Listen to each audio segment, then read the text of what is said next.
चलिए स्टार्ट करते हैं हमारे आज के टॉपिक को। हमारे आज का टॉपिक हमारे 12th के आईएससी की इकोनॉमिक्स के लिए बहुत इंपॉर्टेंट चैप्टर होने वाला है ना। और बहुत बेसिक सा चैप्टर है, मतलब आपकी इकोनॉमिक्स आपकी 12th की चालू ही यहीं से होती है। चैप्टर का नाम है demand and law of demand. देखो बहुत हलवा सा टॉपिक है ना। और मैं टॉपिक क्यों लेके आया हूं, मैं भाई अपने उन बच्चों के ये टॉपिक्स लेके आ रहा हूं दोबारा से, है ना। जो बच्चे अभी तक बहुत ज्यादा ध्यान अकाउंट्स पे दे रहे थे या अभी तक वो किसी सब्जेक्ट पे उतना ध्यान नहीं दे पाए, है ना, और अब वो जागे हैं। एग्जाम भाई ऑलमोस्ट बोर्ड्स 1 से 1.5 महीना पास है और अब वो चाह रहे हैं कि हम इकोनॉमिक्स को भी पढ़ के साइड करें, है ना। तो उन बच्चों के लिए मैंने ये जंग स्टार्ट करी है ना, जहां पे मैं आपको पूरे 12th आईएससी इकोनॉमिक्स के सारे टॉपिक्स, है ना, सारे इंपॉर्टेंट क्वेश्चन, सारे एमसीक्यू, सारे असर्शन रीजन जो आ सकते हैं, जो मेरे को इंपॉर्टेंट लगते हैं, है ना, वो लेके आऊंगा। तो उसी जंग में, है ना, हमारा पहला टॉपिक मैं स्टार्ट करता हूं डिमांड और लॉ ऑफ डिमांड। ठीक। अब डिमांड और लॉ ऑफ डिमांड को पढ़ने से पहले सबसे पहली बात आती है डिमांड होती क्या है सर। तो बहुत बेसिक एग्जांपल से स्टार्ट करते हैं। जैसे अगर मेरे को एक फोन खरीदना है, मेरे को क्या खरीदना है, फोन अगर मेरे को खरीदना है, तो ये फोन है और ये मैं हूं। अगर मेरे को फॉर एग्जाम्पल आईफोन 23 खरीदना है ना, कौन खरीदना है, आईफोन 23 खरीदना है। अब इस आईफोन 23 को खरीदने के लिए हम मेरे को सबसे पहले, मतलब अगर मैं इस आईफोन 23 को खरीदने जा रहा हूं, अगर मैं इसकी डिमांड कर रहा हूं, तो वो डिमांड करने के लिए मेरे पास क्या क्या होनी चाहिए। सबसे पहली चीज, कभी भी कोई चीज डिमांड तभी क्रिएट करेगी जब तुम उसके लिए डिजायर रखोगे। ठीक। तो भाई हाँ, मैं यश, मेरे को आईफोन खरीदने की डिजायर तो है ना, मेरे पास क्या है, डिजायर तो है। तो डिजायर पहली चीज जो डिमांड क्रिएट करने के लिए होनी चाहिए किसी भी प्रोडक्ट की, वो है डिजायर। तो डिजायर तो है सर, है ना। दूसरी चीज, है ना, दूसरी चीज दूसरे कलर से लिखता हूं।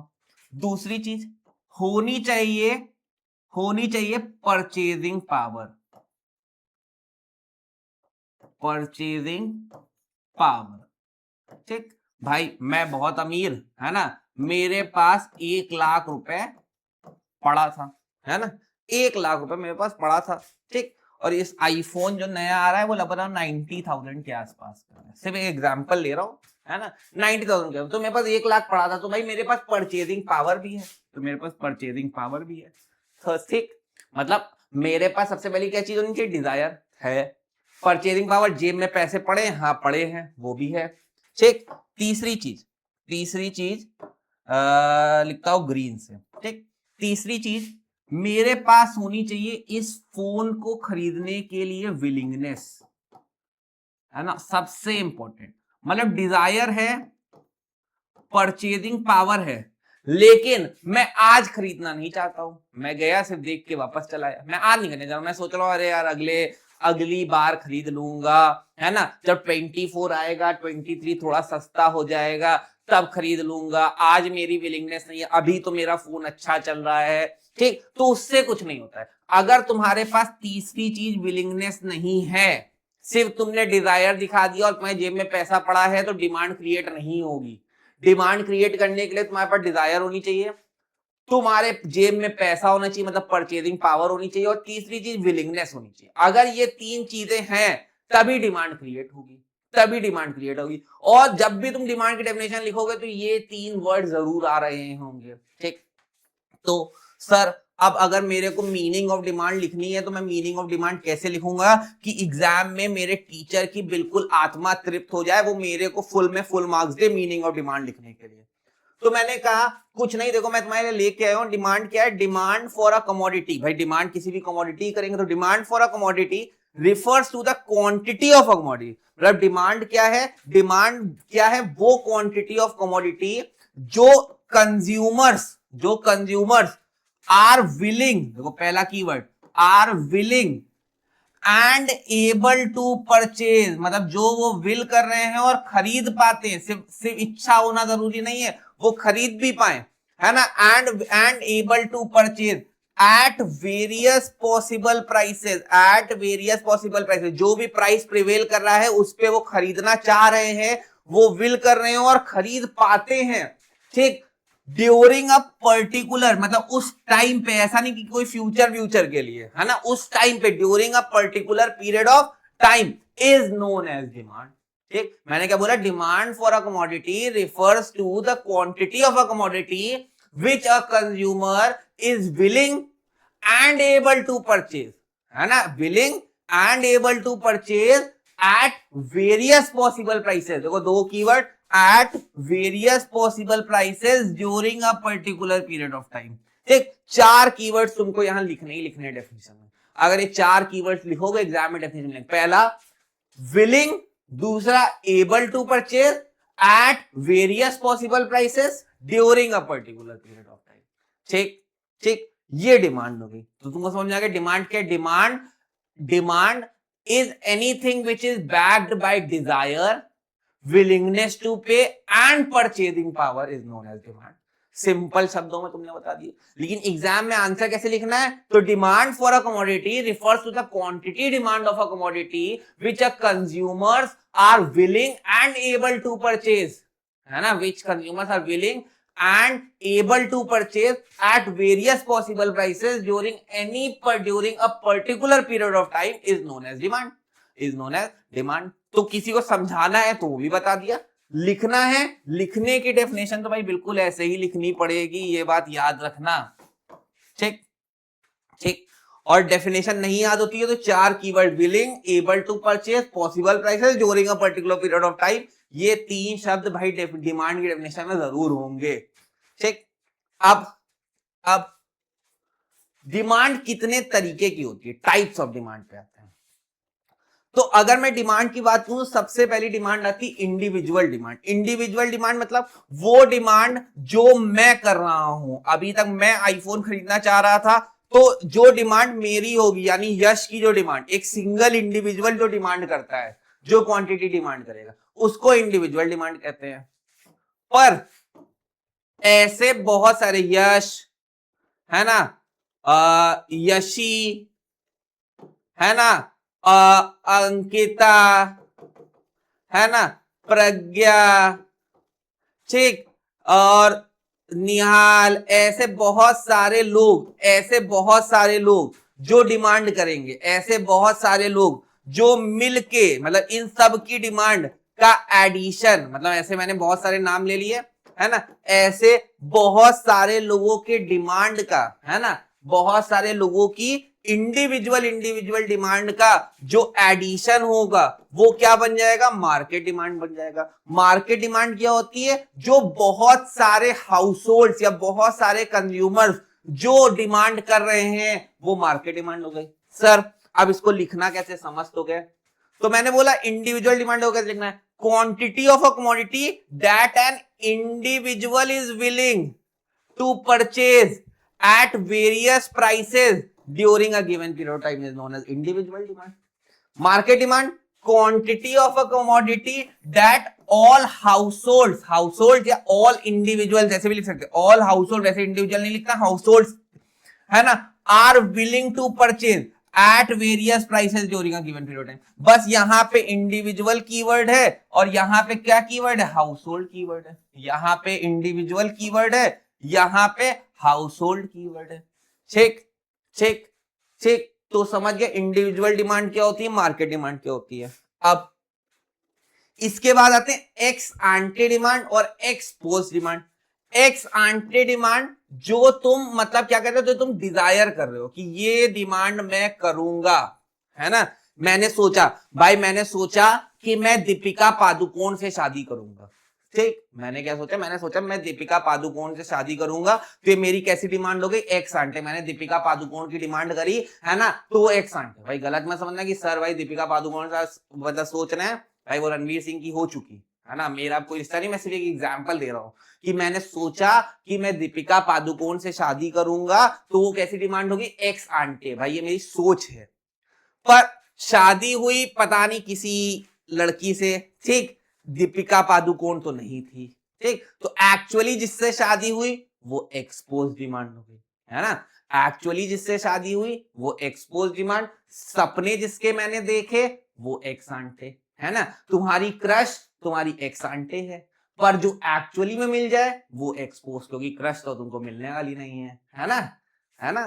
ठीक ठीक, तो देखो क्या लिखा है, ex ante it refers to the amount of goods that consumer wants to or willing to buy, मतलब वो चाहता है या वो विल कर रहा है खरीदने की, है ना, उस पीरियड ऑफ टाइम में, उसको एक्स आंटे कहते हैं। जो उसकी इच्छा हो, इच्छा दीपिका पादुकोण की इच्छा, तुम्हारे क्रश की, है ना, इच्छा तुमको क्या है कि तुमको तुम्हारी क्रश मिल जाए, पर मिलती नहीं है, ठीक, तो इच्छा क्रश की एक्स आंटे, मिली नहीं एक्सपोस्ट, है ना, काम अपने वही रोजाना दोस्त से चलाना पड़ रहा है, उसी के साथ खाना पीना सोना, अरे सोना नहीं, सॉरी सॉरी सॉरी, सोना नहीं, है ना, ठीक, तो सोना नहीं, सोने को छोड़ के बाकी सब काम उसी दोस्त से चलाना पड़ता है, तो वो एक्सपोज डिमांड।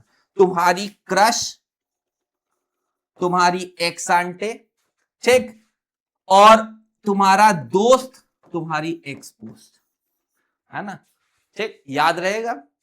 एक्स आंटे मतलब जो तुम्हारी इच्छा हो, एक्सपोज जो तुम एक्चुअली परचेज कर लो, ठीक, उस पीरियड टाइम उसको एक्सपोज कहते हैं, ठीक। फिर आते हैं joint demand. Joint demand, sir मैंने बोला जॉइंट डिमांड जो तुम्हारे दोस्त और भी दोस्त सब मिलके जो डिमांड कर रहे हैं वो जॉइंट डिमांड, मतलब वो खाने की डिमांड, वो पीने की डिमांड, वो साथ सोने की डिमांड, भाई इस दोस्त के साथ सोएंगे नहीं, है ना, मैं बार बार सोने की क्यों कह रहा हूं, क्योंकि अब वो सोना मतलब वो वाला सोना नहीं है, गलत गंदे दिमाग में वाली बातें मत लाओ, है ना। सोना मीन्स मतलब उसी के साथ उठना बैठना खेलना, ठीक, वो वाला सोना, ठीक। तो खाना पीना, ठीक, सोना जो तुम लोग साथ में कर रहे हो, जो साथ में डिमांड कर रहे हो, वो क्या हो गई, जॉइंट डिमांड, ठीक। अगर मैं बुक की लैंग्वेज बोलूं तो जैसे अगर तुम कार खरीदोगे तो तुम पेट्रोल की डिमांड करोगे, तो कार के साथ साथ पेट्रोल की डिमांड, ये कैसी डिमांड हो गई, जॉइंट डिमांड। देखो मैंने फोटोस लगा भी रखा है, कार खरीदी तो उसका फ्यूल की डिमांड, है ना, फ्यूल की डिमांड तभी होगी जब कार होगी, ठीक, वरना जेब में रख के या बोतल भर के तो डिमांड, भाई फ्यूल लेके नहीं आएंगे रोज रोज, ठीक। तो कार के साथ साथ फ्यूल की डिमांड, कार के साथ साथ गैस की डिमांड, या फिर ब्रेड खरीदी तो बटर की डिमांड, ये सब कैसी डिमांड है, जॉइंट डिमांड, मतलब ऐसी डिमांड जो दो कमोडिटी साथ में करी जाए उसको जॉइंट डिमांड कहते हैं।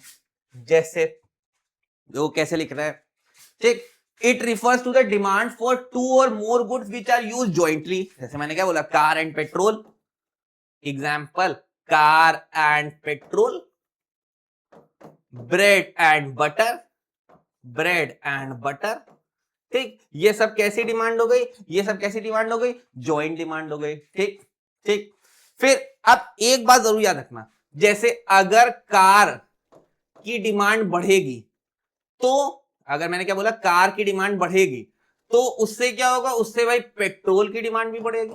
ऐसा नहीं कि पेट्रोल, अगर अगर कार ज्यादा बिकने लगेंगी तो पेट्रोल भी भाई ज्यादा बिकने लगेगा, डीजल भी ज्यादा बिकने लगेगा, सीएनजी भी ज्यादा बिकने लगेगा। क्यों? क्योंकि भाई कार ज्यादा बिक रही है तो उस कार में पेट्रोल लोग डलवाएंगे तो पेट्रोल की डिमांड भी बढ़ जाएगी। और अगर कार के प्राइसेस बढ़ जाते हैं, मतलब कार महंगी हो जाती है, ठीक, तो कार की डिमांड क्या हो जाएगी, गिर जाएगी। भाई सामान महंगा हो गया, कार महंगी होगी तो लोग अब कार कम खरीदेंगे। जब कार कम खरीदेंगे तो उससे क्या होगा, उससे पेट्रोल की डिमांड भी गिर जाएगी, उससे पेट्रोल की डिमांड भी गिर जाएगी, ठीक। तो जॉइंट डिमांड में ऐसा ही होता है, एक की डिमांड दूसरे की डिमांड को बहुत इफेक्ट करती है, ठीक। एक अगर बढ़ेगा तो दूसरा भी बढ़ेगा जॉइंट डिमांड में, एक अगर गिरेगा तो दूसरा भी गिरेगा, ठीक। इस तरह की चीज को जॉइंट डिमांड कहते हैं, ठीक। अब देखो जॉइंट डिमांड के लिए मैंने क्या लिखा है, नोट, देखो मैंने नोट लिखा है, एक बार पढ़ के देखो क्या लिखा है, an increase in the demand of one commodity, एक कमोडिटी की demand leads to simultaneous increase in the demand of for petrol as well. यहां पे ऑफ वन कमोडिटी की जगह यहां पे कर लो car, for car leads to simultaneous increase in the demand for petrol as well, ठीक। कार की डिमांड बढ़ी तो पेट्रोल की डिमांड भी बढ़ गई, ठीक। और same in case of rise in price of one goods lead to fall in the demand of other goods and vice versa. एक का सामान अगर महंगा होगा, कार अगर महंगी होगी तो पेट्रोल की डिमांड भी गिर जाएगी। क्यों? क्योंकि कार महंगी हुई तो लोग कार कम खरीदेंगे, कार कम खरीदेंगे तो भाई पेट्रोल भी कम भरवाएंगे, ठीक ठीक। तो ये बहुत इंपॉर्टेंट नोट है, बहुत इंपॉर्टेंट नोट है, यहां से एमसीक्यू बनता है, एमसीक्यू बन सकता है कि कार की डिमांड बढ़ गई तो पेट्रोल की डिमांड में क्या फर्क आएगा, ठीक, कोई दिक्कत, कोई दिक्कत। अब अगला आता है डिराइव डिमांड। देखो पढ़ते हैं डिराइव डिमांड क्या है, ठीक। Demand for a commodity that arises because of the demand of some other commodity is called derive demand, है ना। एक कमोडिटी की डिमांड दूसरी कमोडिटी की वजह से होने लगे उसको डिराइव डिमांड कहते हैं। जैसे जैसे मैंने क्या बोला, अगर फॉर एग्जांपल मैंने एक घर खरीदा, है ना, एक घर बनवाना चाह रहा हूं, तो घर बनवाने के लिए मेरे को क्या क्या चाहिए होगा। घर की डिमांड ने क्या क्या क्रिएट किया भाई, ब्रिक्स की डिमांड क्रिएट करी, सीमेंट की डिमांड क्रिएट करी, है ना, रॉ मटेरियल्स की डिमांड क्रिएट करी, लेबर्स की डिमांड क्रिएट करी, है ना, वो आयरन रॉड्स की डिमांड क्रिएट करी। तो एक बड़ी कमोडिटी की डिमांड छोटी छोटी कमोडिटीज की डिमांड को क्रिएट करता है, उसको हम लोग डिराइव डिमांड कहते हैं। जैसे जैसे मोबाइल फोन्स की डिमांड, है ना, मोबाइल फोन्स की अगर डिमांड बढ़ेगी तो किस किस चीज की डिमांड बढ़ेगी, सबसे पहले उसमें लगने वाली बैटरीज की डिमांड बढ़ेगी, लिथियम बैटरीज। फिर उसमें जो स्क्रीन लगती है ग्लास स्क्रीन की डिमांड बढ़ेगी, चिप्स की डिमांड बढ़ेगी, ठीक। तो ये सारी डिमांड्स क्या होगी, डायरेक्ट डिराइव डिमांड, मतलब डायरेक्टली चाहिए ही चाहिए। इसके अलावा भी हमको कुछ इनडायरेक्ट डिमांड भी चाहिए होती है, इनडायरेक्ट डिराइव। जैसे इनडायरेक्ट डिमांड क्या, जैसे हमको रिटेल, भाई ये फोन बेचने के लिए कुछ रिटेल आउटलेट चाहिए होंगे, ठीक।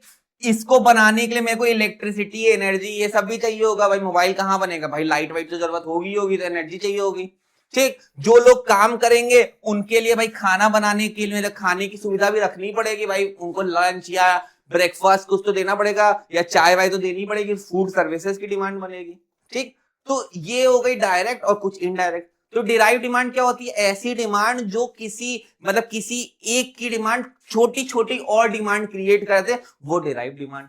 जैसे जैसे जैसे मैंने क्या एग्जांपल लिया था, मैंने क्या बोला था, हाउस की डिमांड ने क्रिएट कर दिया सीमेंट की डिमांड, ब्रिक्स की डिमांड, ठीक, आयरन की डिमांड एंड एटसेट्रा एटसेट्रा, ऐसी बहुत सारी डिमांड क्रिएट कर दी, है ना। वायरिंग की डिमांड क्रिएट कर दी, है ना, वो प्लास्टिक पाइप्स की डिमांड क्रिएट कर दी, है ना, प्लम्बिंग वाले सामान की डिमांड क्रिएट कर दी। तो वो सब क्या हो गया, डिराइव डिमांड हो गया, ठीक है, ठीक है। अब अगली आती है कॉम्पोजिट डिमांड, ठीक। ऐसी डिमांड जिसके मल्टीपल यूजेस होते हैं, है ना, ऐसी डिमांड जिसके मल्टीपल यूजेस होते हैं। जैसे अगर मैंने मिल्क की डिमांड करी, तो मिल्क के बहुत सारे यूजेस है। जैसे मैं उससे बटर भी बना सकता हूं, मैं उसका दही भी जमा सकता हूँ, योगर्ट भी कर सकता हूँ, मैं उसकी मिल्क चॉकलेट भी क्रिएट कर सकता हूँ, मैं उससे चीज भी बना सकता हूँ, ठीक। तो एक दूध से, एक मिल्क से तुमने बहुत सारी डिमांड क्रिएट कर ली, उसको कहा मिल्क डिमांड, ठीक है। उसको तुमने क्या कहा, कॉम्पोजिट डिमांड, ठीक। तो जैसे मैंने एग्जांपल दिया मिल्क, भाई चाय बनाने की भी डिमांड में क्रिएट हो सकता है, tea coffee, butter cheese curd की भी डिमांड क्रिएट कर सकता है, बनाने मतलब स्वीट मिठाई बन सकती है दूध से, और डायरेक्ट सीधा सीधा भी कंज्यूम किया जा सकता है। तो ये कैसी डिमांड होगी, ये तुम्हारी हो गई कॉम्पोजिट डिमांड, ठीक। तो demand for goods that have multiple uses is called composite demand. ऐसी डिमांड जिसके मल्टीपल यूजेस होते हैं उसको हम लोग क्या कहते हैं, कॉम्पोजिट डिमांड कहते हैं, ठीक है, ठीक है। अब जब भी हम लोग डिमांड पढ़ते हैं तो डिमांड को डिटरमाइन, है ना, या कौन कौन से फैक्टर्स हैं जो डिमांड को अफेक्ट करते हैं, उसको तुम डिटरमिनेंट्स बोलो या फैक्टर्स अफेक्टिंग डिमांड बोलो, बात एक ही है। सबसे पहला फैक्टर है प्राइस, उसी कमोडिटी का सबसे पहला कमोडिटी फैक्टर क्या है, प्राइस। अगर फॉर एग्जांपल किसी भी कमोडिटी का प्राइस बढ़ेगा तो उसकी डिमांड भी क्या होगी, उसकी क्वांटिटी डिमांडेड भी क्या होगी, गिरेगी। भाई कोई सामान पहले 10 रुपए का मिलता था, ठीक, तो मैं 10 यूनिट्स खाता था, मैं 10 यूनिट्स क्वांटिटी खाता था। अब उसका प्राइस 20 रुपए हो गया है, तो भाई मैं 5 ही यूनिट खा पाऊंगा, ठीक। तो प्राइस बढ़ा, क्वांटिटी डिमांड गिर जाती है। तो तुम क्या कह सकते हो, यहां पे इनवर्स रिलेशन होता है। सबसे पहला फैक्टर उस कमोडिटी का प्राइस होता है ना, प्राइस के बढ़ने से उसकी डिमांड गिर जाती है, या प्राइस के कम होने से उसकी क्वांटिटी डिमांड क्या हो जाती है, बढ़ जाती है। इसको सबसे इंपॉर्टेंट और सबसे फेमस फैक्टर मानते हैं, और इसी पे डिमांड कर प्लॉट किया जाता है। इसी उसको अभी देखेंगे कैसे प्लॉट किया जाता है, ठीक। तो देखो क्या लिखा है, the most important determinant of demand for a commodity is its own price. Normally there is an inverse relation. देखो कैसा रिलेशनशिप है, इनवर्स रिलेशनशिप। इनवर्स रिलेशनशिप मतलब एक बढ़ता है तो दूसरा गिर जाता है, प्राइस बढ़ेगा तो क्वांटिटी डिमांड गिर जाएगी, है ना। जैसे पहले एक टॉफी 1 रुपए की मिलती थी तो मैं 10 टॉफी ले आता था, अब एक टॉफी 2 रुपए की मिलती है तो मैं 5 टॉफी लेके आऊंगा, है ना। तो भाई सामान महंगा हुआ तो मैंने क्या कर दिया, मैंने अपनी क्वांटिटी डिमांड भी क्या कर दी, मैंने अपनी क्वांटिटी डिमांड भी गिरा दी, ठीक। तो नॉर्मली इसमें कैसा रिलेशन होता है, इनवर्स रिलेशन होता है, ठीक, between the price of the commodity, ठीक। जैसे एग्जाम्पल लिखा भी है, example, you have seen your mother purchasing more quantity of apples as the price of the apple falls. भाई मेरी मम्मी है, वो 2 किलो एप्पल लेके आती थी जब 50 रुपए का था, ठीक। अब एप्पल 100 रुपए का हो गया तो मम्मी 1 ही किलो लेके आएंगे, उन्होंने अपनी डिमांड गिरा दी, सामान महंगा हुआ, क्वांटिटी डिमांड गिर गई, है ना, क्वांटिटी डिमांड गिर गई, ठीक। ये क्या हो गया, प्राइस। सबसे पहला फैक्टर कौन सा हो गया, प्राइस। कोई दिक्कत, है ना, आसान है यहां तक। चलिए अब हमारा अगला डिटर्मिनेंट आता है, वो है इनकम ऑफ द कंज्यूमर। भाई हमने इससे पहले पढ़ा प्राइस कैसे आपकी डिमांड को इफेक्ट करता है, प्राइस बढ़ता है तो डिमांड गिरती है, ठीक। तो अब अगला डिटरमिनेंट आता है इनकम। भाई पहली बात तो ये याद रखो, इनकम को हम लोग वाई से डिनोट करते हैं, है ना। इकोनॉमिक्स में इनकम को इससे दिखाया जाता है, वाई से दिखाया जाता है। अब पहले मेरी इनकम थी 100 रुपए, तो मैं एप्पल्स खरीदता था, जो मैं पीछे एग्जांपल दिया था, तो मैं एप्पल्स खरीदता था 2 किलो, ठीक। अब मेरी इनकम हो गई है 200 रुपए, तो मैं एप्पल खरीदने लगूंगा 4 किलो, है ना। भाई जैसे जैसे इनकम बढ़ती है, भाई पहले तुम्हारी सैलरी थी 1 लाख रुपए, भाई तुम लोग भी अभी अपनी ग्रेजुएशन पूरी करोगे, पीजी पूरी करोगे, पहली सैलरी लगेगी 1 लाख रुपए। तो 1 लाख रुपए के हिसाब से तुम भाई खर्चे करोगे 50,000 रुपए के, और 50,000 रुपए सेव कर लोगे, मम्मी को दे दोगे, पापा को दे दोगे, बच्चे 50,000। जब तुम्हारी सैलरी हो जाएगी 1.5 लाख रुपए, 1,50,000, तो तुम अपने खर्चे बढ़ा के कर दोगे 1 लाख रुपए, है ना। तो जैसे जैसे तुम्हारी इनकम बढ़ती है, वैसे वैसे तुम्हारी क्या बढ़ती है, डिमांड भी बढ़ती है। जैसे जैसे इनकम बढ़ती है वैसे वैसे क्या बढ़ती है, तुम्हारी डिमांड भी बढ़ती है। तो अब तुम यहाँ पे क्या कह सकते हो, तुम यहाँ पे ये कह सकते हो कि तुम्हारी इनकम और डिमांड में कैसा रिलेशन है, डायरेक्ट रिलेशन है। वहीं पे प्राइस में और क्वांटिटी डिमांड में कैसा रिलेशन था, इनवर्स रिलेशन था, ठीक है। तो तुम यहाँ पे देखो लिखा भी, generally there is a direct relationship between the income of the consumer and the demand for the product, ठीक। यही लिखना है। जब भी तुम डिटरमिनेंट डिफाइन करो तो कैसे इफेक्ट करता है, डायरेक्टली इफेक्ट करता है, ठीक है, ठीक है। लेकिन ये जो इनकम है ये हर केस में मतलब बढ़ती नहीं है। जैसे देखा क्या लिखा है, however this may not always be the case. Her time ऐसा नहीं होगा कि इनकम बढ़ेगी तो डिमांड भी बढ़ेगी। कुछ ऐसे गुड्स भी हैं जिनका इनकम बढ़ने से डिमांड का कोई रिलेशन नहीं है, जैसे जैसे मेडिसिन, है ना, या फिर सॉल्ट, है ना। तुम्हारी इनकम 1 लाख हो या 1 करोड़ हो, तुम अगर एक टाटा सॉल्ट का पैकेट खाते थे तो आज भी एक ही टाटा सॉल्ट का पैकेट खाओगे। ऐसा नहीं होगा कि भाई तुम पहले 1 लाख थी, तुम एक सॉल्ट का पैकेट लाते थे, नमक खाते थे, अब 1 करोड़ हो गई है तो तुम 10 पैकेट लाके फाकने लगे। भाई ज्यादा फाकोगे बीपी हो जाएगा, हाई हो जाएगा, निपट जाओगे, काम खत्म, काम तमाम, ठीक। तो ऐसा नहीं है हर जगह, है ना। और कुछ गुड्स ऐसे भी हैं जिनकी इनकम बढ़ती है तो लोग कहते हैं कि अब इसको कम करो, अब ये वाला करते हैं। जैसे पहले भाई मैं पहले यहां से 20,000 रुपए कमाता था, तो भाई गेहूं लाता था, पिसवाता था, है ना, और चीजें करता था। मतलब मैं वीट खरीदता था, उसको पिसवाता था चक्की जाके,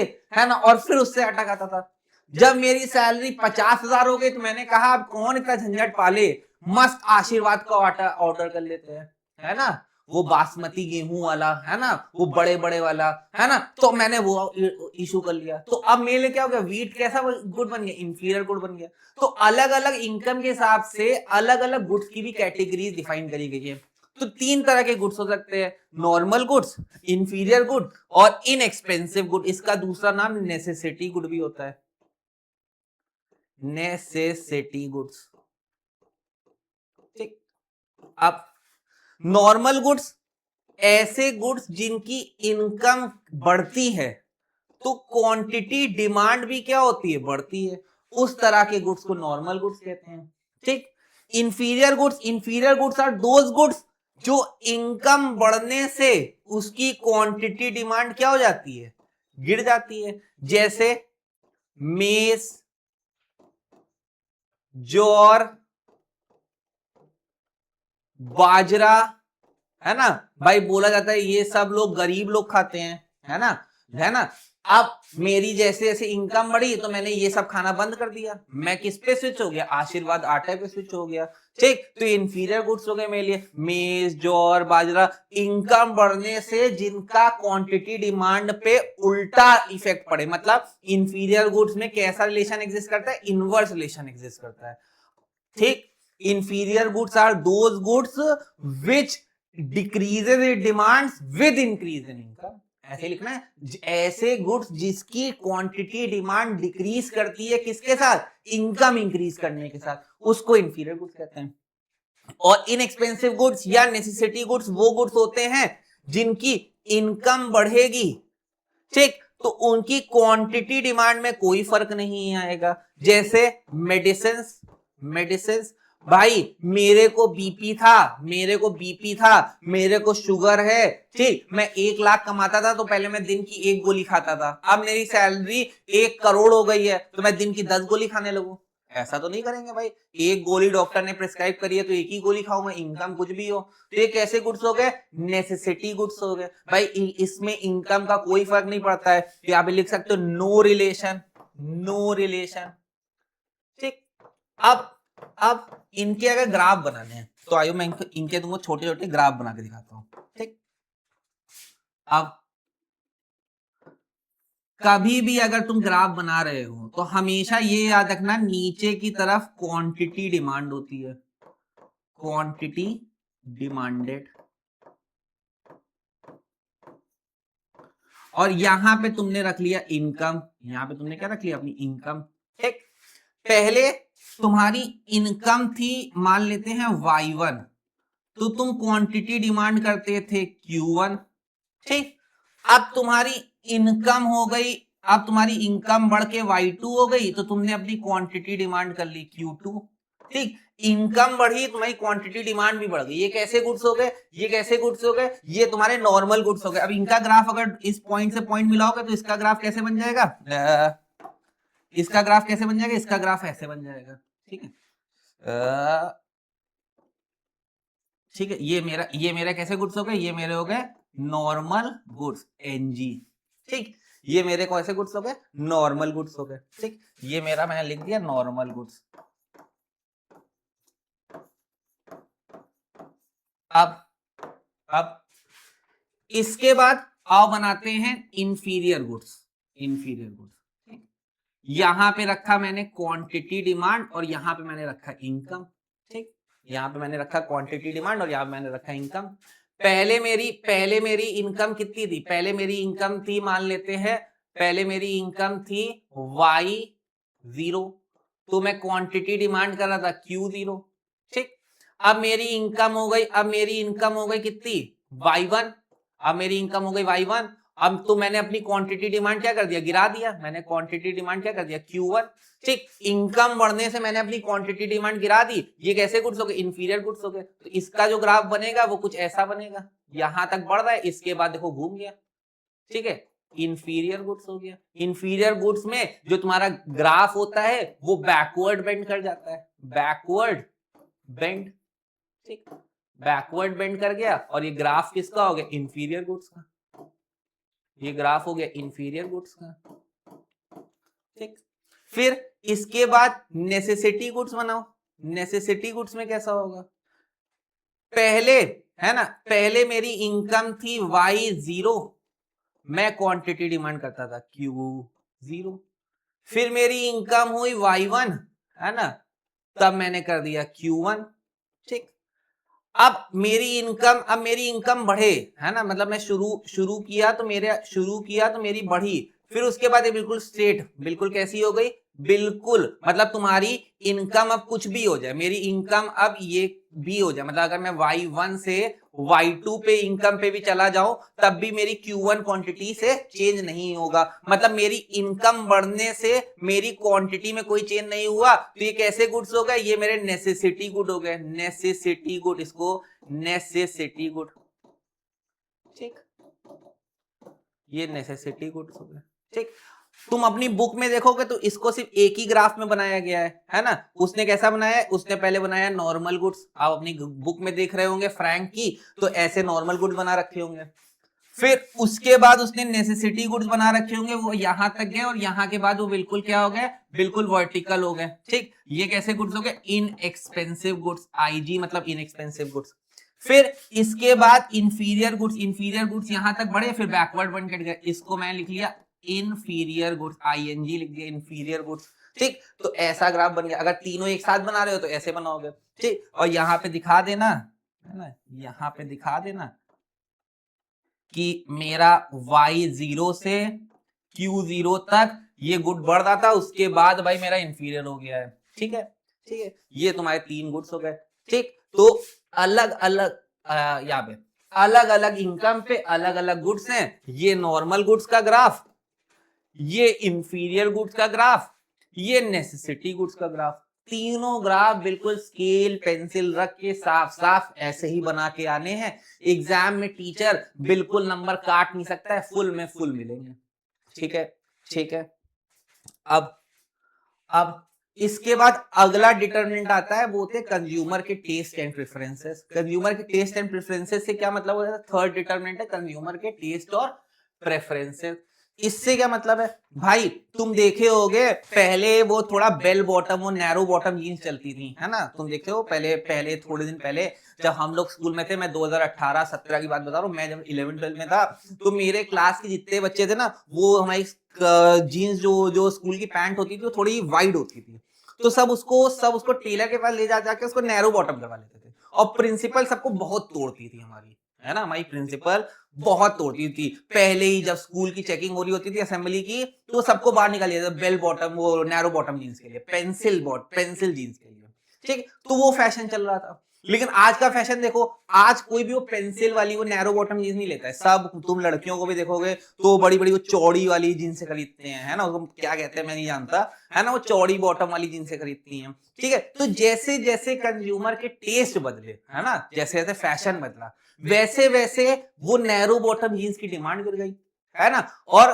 तुम्हारे वो चौड़े वाली जो जो बाबा लोग पहनते थे वैसी वाली जीन्सें आजकल बहुत आने लगी हैं, है ना, चौड़ी चौड़ी, है ना, तो वो वाली जीन्सों का प्रेफरेंस बढ़ गया, है ना। और एक और एग्जांपल, पहले तुम देखोगे पहले जो ईयरफोन चलते थे वो वायर्ड वाले चलते थे, है ना, फिर वो वाले आए, तुम्हारे नेक बैंड आया, फिर उसके बाद तुम्हारा कौन सा आया, अब ईयरबड्स आ गए हैं। अब और फैशन चेंज हो रहा है, आजकल ईयरफोन आ रहे हैं जो कान में ही नहीं लगते हैं, है ना, जो यहाँ पे चिपक जाते हैं हल्के से ऊपर, है ना। तो अलग अलग कंज्यूमर के जैसे जैसे टेस्ट प्रेफरेंसेस बदलते हैं, फैशन चेंज होता है, वैसे वैसे डिमांड भी चेंज होती है, ठीक। तो अगर फैशन चेंज हो रहा है तो डिमांड भी चेंज होगी, तो ये भी एक बहुत बड़ा डिटर्मिनेंट है, ठीक। पहला प्राइस, दूसरा इनकम, तीसरा कंज्यूमर और कंज्यूमर के टेस्ट एंड प्रेफरेंसेस, ठीक। फिर फोर्थ अगला आता है प्राइस ऑफ रिलेटेड गुड्स, है ना। रिलेटेड गुड्स से क्या मतलब है, रिलेटेड गुड्स मतलब जैसे टी के प्राइसेस अगर बढ़ गए, टी महंगी हो गई, है ना, चाय पहले 10 रुपए की मिलती थी, अब 20 रुपए की हो गई, तो लोग बोलेंगे हम चाय नहीं पियेंगे, हम कॉफी पीना चालू कर देंगे, ठीक। तो इससे क्या होगा, लोगों ने कॉफी की डिमांड बढ़ा दी, है ना, कॉफी की डिमांड क्या हो गई, बढ़ गई। टी के महंगे होने से, चाय के महंगे होने से क्या हो गया, कॉफी की डिमांड बढ़ गई, ठीक। कॉफी पहले भाई लोग कहते थे कि भाई चाय की पत्ती 10 रुपए की मिलती है, 20 रुपए की मिलने लगी, लोग बोले क्यों मैं चाय की पत्ती लेकर मैं 10 रुपए वाला कॉफी का पाउच ले आऊंगा, तो लोग अब कॉफी पीने लगे, ठीक। तो चाय के महंगे होने से कॉफी की डिमांड बढ़ गई, उस तरह के गुड्स को हम लोग रिलेटेड गुड्स कहते हैं। या फिर अभी हम लोगों ने ज्वाइंट डिमांड पढ़ी थी कार एंड पेट्रोल वाली, है ना, कार एंड पेट्रोल वाली, तो कार के प्राइसेस महंगे होने की वजह से क्वांटिटी डिमांड ऑफ पेट्रोल गिर गई। क्यों? क्योंकि कार महंगी हुई तो उससे क्या हुआ, कार के महंगे होने से क्या हुआ, तुम्हारा क्या कम हो गया, कार की डिमांड कम हो गई। कार की डिमांड कम हुई तो पेट्रोल की डिमांड कम हो गई। ठीक है, तो इस तरह के गुड्स को, है ना, इस तरह के गुड्स को हम लोग रिलेटेड गुड्स कहते हैं। देखो, if a change in the price of a particular good we say that these two goods are related, है ना। अगर दो गुड्स एक दूसरे से इफेक्ट हो रहे हैं तो उनको हम लोग रिलेटेड गुड्स कहते हैं। Related goods can be classified into two categories. अब रिलेटेड गुड दो तरीके के हो सकते हैं, पहले सब्स्टिट्यूट गुड्स और दूसरे कॉम्प्लीमेंट्री गुड्स। ठीक, पहले हम लोग समझते हैं सब्स्टिट्यूट गुड्स कौन से होते हैं। जैसे मैंने अभी एग्जांपल लिया था सब्स्टिट्यूट गुड का, टी एंड कॉफी। टी के महंगे होने से, प्राइस ऑफ टी के बढ़ने से क्या हो गया, क्वांटिटी डिमांड ऑफ कॉफी बढ़ गई। ठीक, इस तरह के गुड्स को हम लोग सब्स्टिट्यूट गुड्स कहते हैं। भाई सामान किसका महंगा हो, किसका प्राइस बढ़ा, टी का प्राइस बढ़ा। टी का प्राइस बढ़ा तो लोगों ने टी का कंजम्पशन कम कर दिया और टी के कंजम्पशन से स्विच होकर कहां चले गए, कॉफी पे चले गए। ठीक है, तो ये कैसे गुड्स हो गए, सब्स्टिट्यूट। एक को सब्स्टिट्यूट करके तुमने दूसरा यूज करना चालू कर दिया, इसको सब्स्टिट्यूट गुड। इसका एग्जांपल हो गया tea coffee, Coke and Pepsi.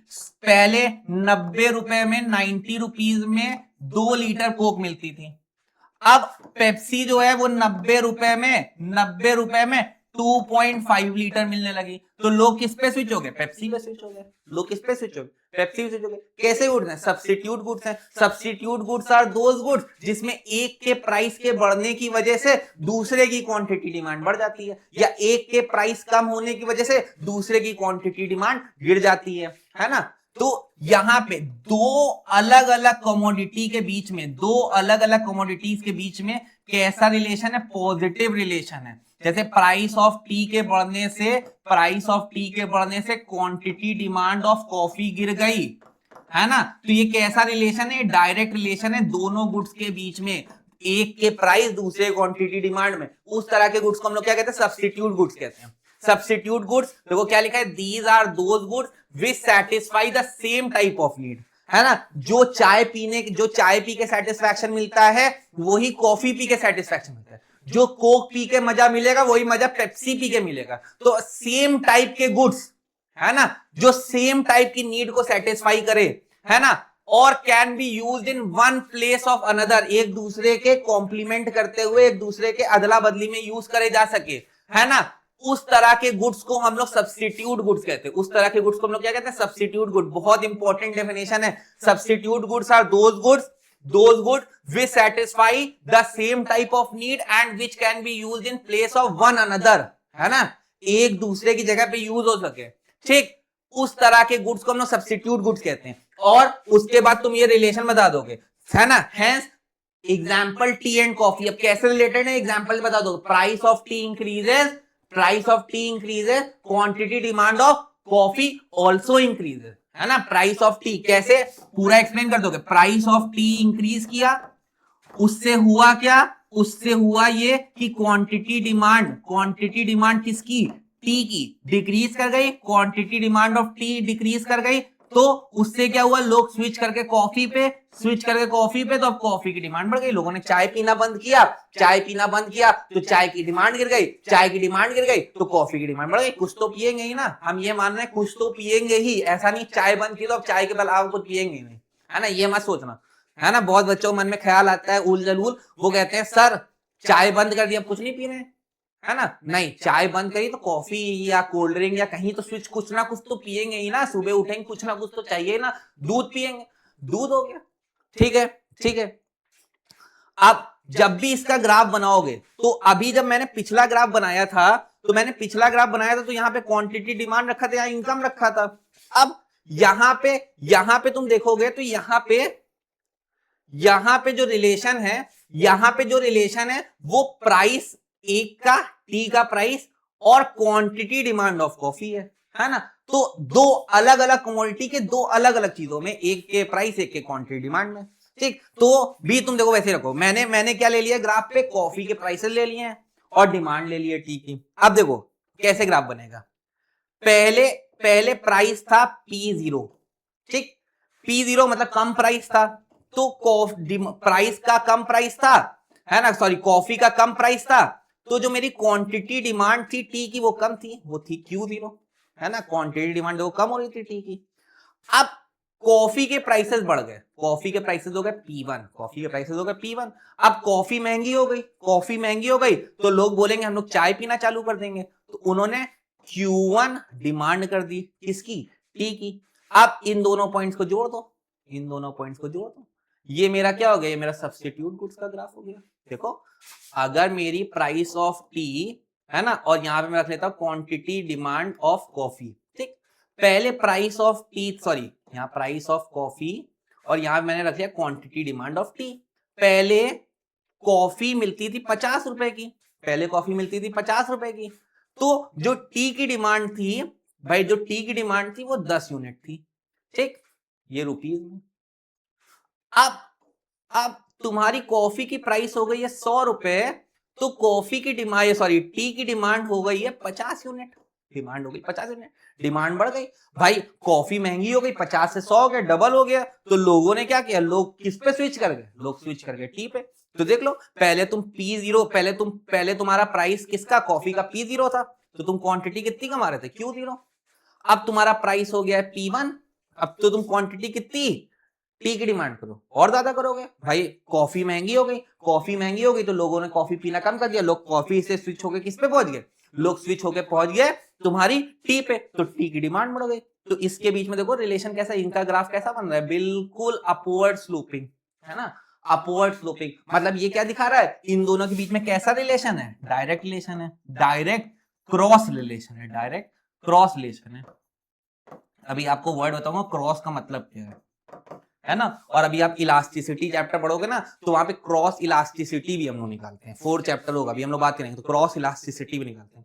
तो जब भी क्रॉस इलास्टिसिटी पॉजिटिव आ रही होगी, है ना, तो कैसे गुड्स होंगे, सब्स्टिट्यूट गुड्स होंगे। मतलब एक हिंट ले लो, अगर तुम्हारी क्रॉस इलास्टिसिटी, दो गुड्स के बीच की क्रॉस इलास्टिसिटी पॉजिटिव आ रही है तो सब्स्टिट्यूट गुड्स हैं। वही पे तुम कॉम्प्लीमेंट्री में देखना, अब देखो कॉम्प्लीमेंट्री गुड्स में आते हैं, अब आते हैं अपने कॉम्प्लीमेंट्री गुड्स में, ठीक। ये कॉम्प्लीमेंट्री गुड्स कैसे गुड्स होते हैं, एक के प्राइस बढ़ने की वजह से दूसरे की डिमांड भी गिर जाए, जैसे कार, कार की प्राइसेस महंगी हो गई, कार महंगी हो गई, तो पेट्रोल क्या होगा भाई, पेट्रोल की भी क्वांटिटी डिमांड क्या हो जाएगी, गिर जाएगी। दोनों के बीच में कैसा रिलेशन हो गया, इनवर्स रिलेशन हो गया, दोनों के बीच में कैसा रिलेशन हो गया, इनवर्स रिलेशन हो गया।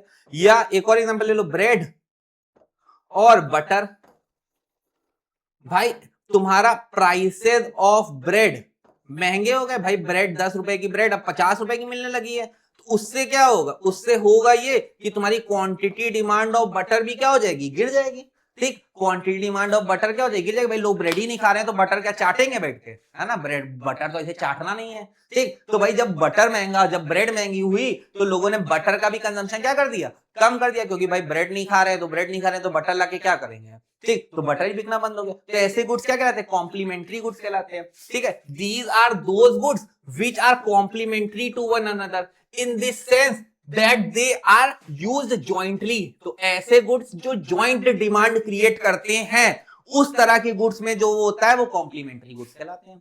अब इसका ग्राफ देखो कैसे बनेगा, इसका ग्राफ कैसे बनेगा, तो देख लो, पहले पहले देखो प्राइस ऑफ पेट्रोल, पेट्रोल पहले P0 का मिलता था, ठीक, तो क्वांटिटी डिमांड होती थी कार्स की, डिमांड कार्स की होती थी Q0, ठीक। अब पेट्रोल हो गया महंगा, देखो दूसरे कलर दिखाता हूं, अब पेट्रोल का प्राइस हो गया, अब पेट्रोल का प्राइस हो गया P1, ठीक। तो भाई पेट्रोल महंगा हुआ तो भाई पेट्रोल डलवाना पड़ेगा, तो कार की डिमांड गिर गई, ठीक, ये मेरा हो गया Q1, ठीक। अब देखो इसका ग्राफ बनाओगे तो इसका ग्राफ देखो, अगर तुम बनाओगे तो इसका ग्राफ डाउनवर्ड स्लोपिंग बन जाएगा,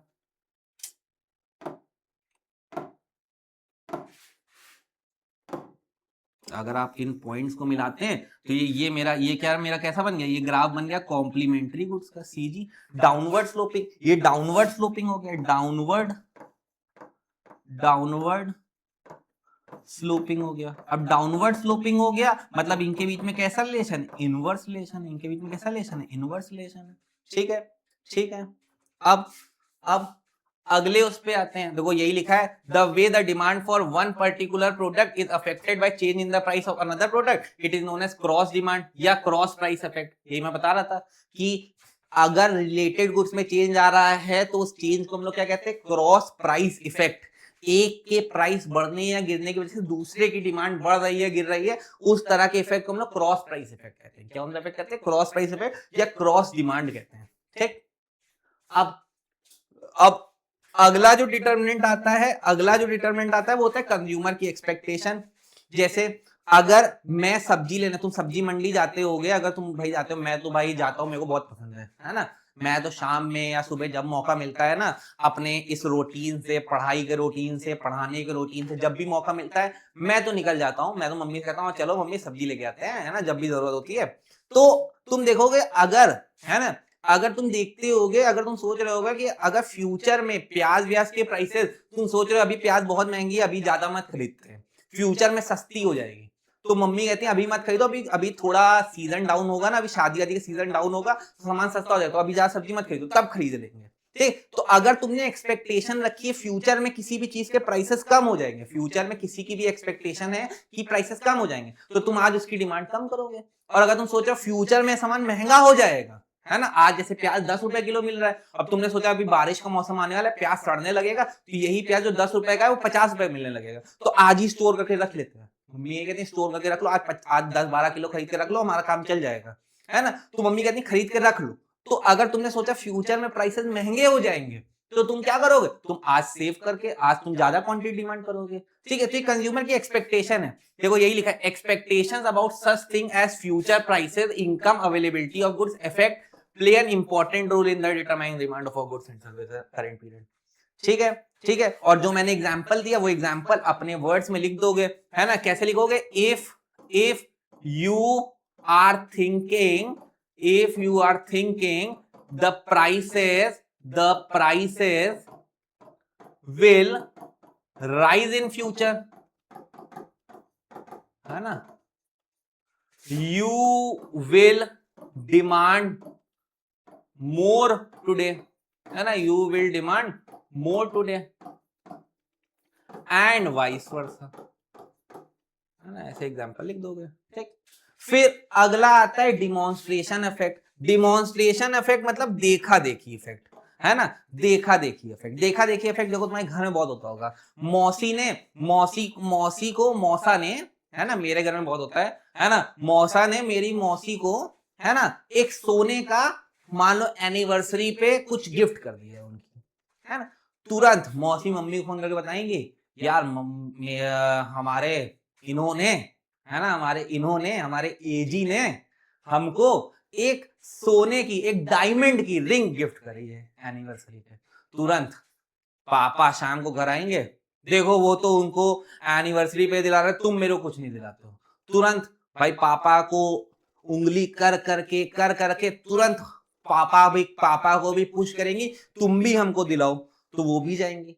तो अब देखा देखी में एक ने डायमंड की रिंग की किया खरीदा, दूसरे ने भाई मेरे पास भी होनी चाहिए, दूसरा भी उसको देखा देखी में खरीद लाया, है ना। जैसे तुम देखोगे पहले तुम्हारे कुछ दोस्त, भाई स्कूल में पहले क्या होता था, स्कूल में पहले लोग छोटे फोन लेके जाते थे, हमारे बच्चे छोटे टच वाले एंड्रॉइड फोन लगते थे, लेकिन कुछ बच्चे देखे कि भाई ये तो आईफोन रखने लगा है, लेटेस्ट आईफोन, देखा देखी में घर आए, मम्मी मेरे को भी आईफोन चाहिए, 12th पास होऊंगा, 10th पास होऊंगा, मेरे को आईफोन दिलाना। तो देखा देखी में, है ना, जैसे मेरे साथ के कुछ टीचर्स हैं जो दूसरे दूसरे प्लेटफॉर्म पर आते हैं, वो भैया BMW 6 सीरीज पे चल रहे हैं, मैं ऑल्टो पे चल रहा हूँ। अब मैं भी क्या हूँ, मैं भी ज्यादा बच्चे पढ़ाऊंगा, ज्यादा पैसा कमाऊंगा और BMW 6 सीरीज खरीदूंगा।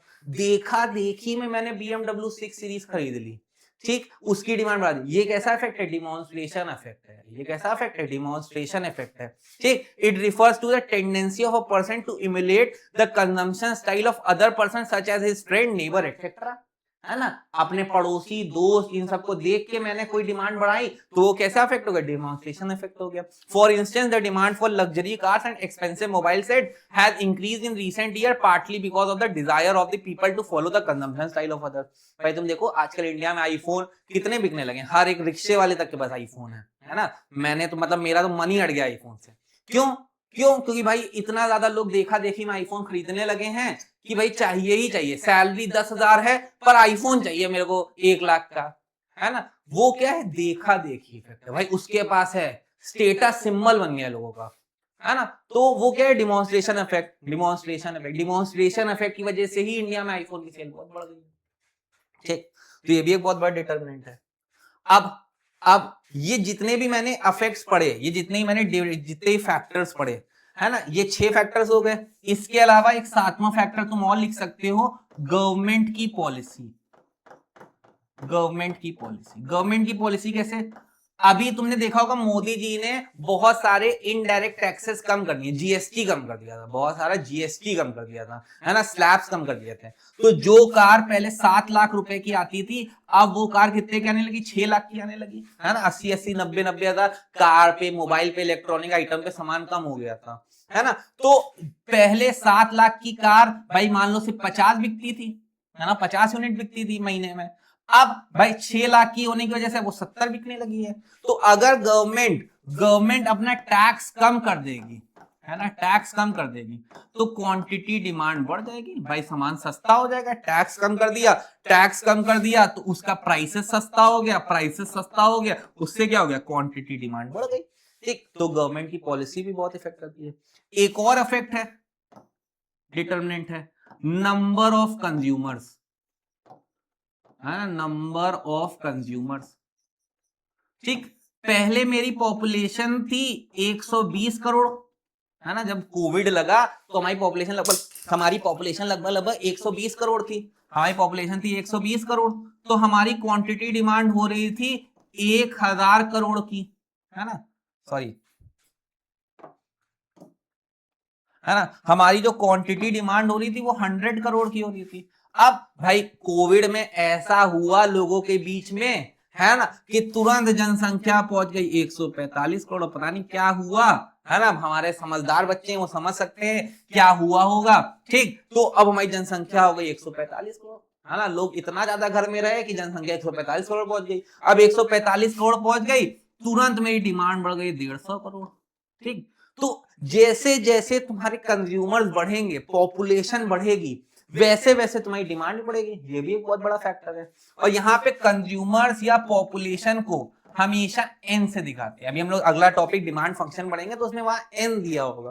तो एन क्या दिखाता है? तुम्हारी पॉपुलेशन दिखाता है, नंबर ऑफ पॉपुलेशन, कितने लोग तुम्हारी पॉपुलेशन में। अगर 100 लोग पॉपुलेशन में तो डिमांड भी 100 होगी, अगर पॉपुलेशन में 200 लोग है तो डिमांड भी 200 की होगी। ठीक है बच्चा लोग, ठीक है, इजी है, समझ आ रहा है अभी तक, है ना? अब आते हैं अपने डिमांड फंक्शन पे। अभी डिमांड फंक्शन क्या होता है? तो कुछ भी नहीं होता है। डिमांड फंक्शन एक ऐसा फंक्शन है जो तुमने अभी पीछे जितने भी डिटरमिनेंट्स पढ़े उन सारे डिटरमिनेंट्स का रिलेशन दिखाता है, किसके साथ? क्वांटिटी डिमांड के साथ। क्वांटिटी डिमांड से सारे जितने भी फैक्टर्स हैं जो तुमने अभी पढ़े वो सब किस तरह रिलेटेड है उसको एक फंक्शन के फॉर्म में लिख देंगे। फंक्शन के फॉर्म में कैसे लिखेंगे? ऐसे लिख देंगे, क्वांटिटी डिमांड और फंक्शन को स्मॉल एफ या कैपिटल एफ, जैसे भी स्मॉल एफ से दिखाया जाता है, स्मॉल एफ, और जितने भी प्राइस इफेक्ट हो रहा है, प्राइस ऑफ रिलेटेड गुड से इफेक्ट हो रहा था, इनकम से हो रहा था, कंज्यूमर की एक्सपेक्टेशन से हो रहा था, पॉपुलेशन से हो रहा था, है ना, और भी बहुत सारी चीजों से जिससे भी हो सकता है, वो सारी चीजों से इफेक्ट हो रहा है। उसको मैंने कॉमा से सेपरेट करके लिख दिया, वो तुम्हारा क्या बन गया? वो तुम्हारा डिमांड फंक्शन बन गया। देख लो, डिमांड फंक्शन कुछ नहीं है। और अगर इसको डिफाइन करने में आएगा, व्हाट इज डिमांड फंक्शन, तो demand function states the relationship between the demand for a product and its various determinant. Demand for a function and its various determinants. कुछ नहीं, एक फंक्शनल रिलेशनशिप है। कैसा रिलेशनशिप? फंक्शनल रिलेशन, नाम में ही है। Function बताना है तो कैसा रिलेशन दिखाया? फंक्शनल रिलेशनशिप दिखाया। किसके बीच में? किसके बीच में? डिमांड एक प्रोडक्ट की और उसके वेरियस डिटरमिनेंट, जो तुमने डिटरमिनेंट पढ़े। ठीक ठीक, ये डिमांड फंक्शन हो गया। अब आता है law of demand. Law of demand क्या कहता है? लॉ ऑफ डिमांड कहता है अदर थिंग रिमेनिंग सेम, सब कुछ सेम मान लेता है ना। अभी तुमने जितने भी डिटरमिनेंट पढ़े सब कुछ कांस्टेंट है, कुछ भी बदलने वाला नहीं है। अदर थिंग रिमेनिंग सेम, है ना।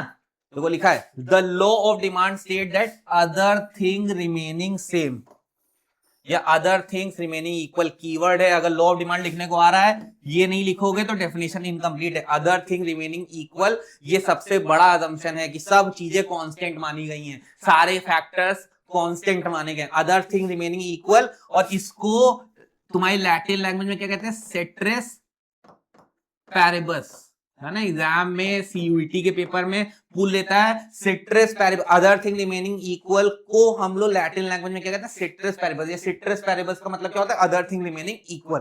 ठीक, the law of demand state that other thing remaining equal the quantity demand of a commodity, है ना, अदर थिंग सब चीजें कांस्टेंट मान ली है। अब जो क्वांटिटी डिमांड है कमोडिटी की वो इंक्रीज करता है कब, जब प्राइस गिरते हैं, and decreases when it's price rises and decreases when it's price.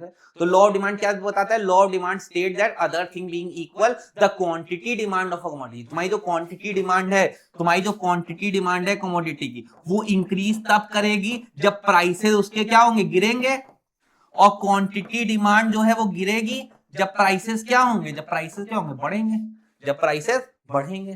ठीक, ये लॉ ऑफ डिमांड स्टेट करता है। Law of demand state that other thing be equal the quantity demand of a commodity increases when the price falls, जब price गिरेंगे, and decreases when the price rises। ठीक, बहुत important, exam में इस पे question आता ही है, define law of demand and its various determinant and show it with the help of demand function.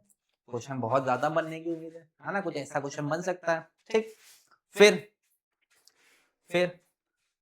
अब जब भी तुम डिमांड पढ़ोगे तो डिमांड की डेफिनेशन तुमने लॉ ऑफ डिमांड डिफाइन किया, मैंने बोला ना अदर थिंग इक्वल, तो अब अदर थिंग इक्वल तुमने माना तो क्या क्या तुमने अज्यूम किया, क्या क्या सेम है, तो जो जितने भी तुमने फैक्टर्स पढ़े, प्राइस को छोड़ के तुमने कौन कौन फैक्टर पढ़ा, तुमने पढ़ा प्राइस ऑफ रिलेटेड गुड्स, तुमने पढ़ा इनकम, तुमने पढ़ा कंज्यूमर की एक्सपेक्टेशन, तुमने पढ़ा पॉपुलेशन, है ना, और भी और बहुत सारे फैक्टर्स पढ़े, हमने टोटल 8 फैक्टर्स पढ़े, गवर्नमेंट की पॉलिसी, है ना, 8 फैक्टर्स पढ़े टोटल, प्राइस को हटा दो तो 7 फैक्टर्स, तो तुम्हारे 7 असम्पशन बनने चाहिए।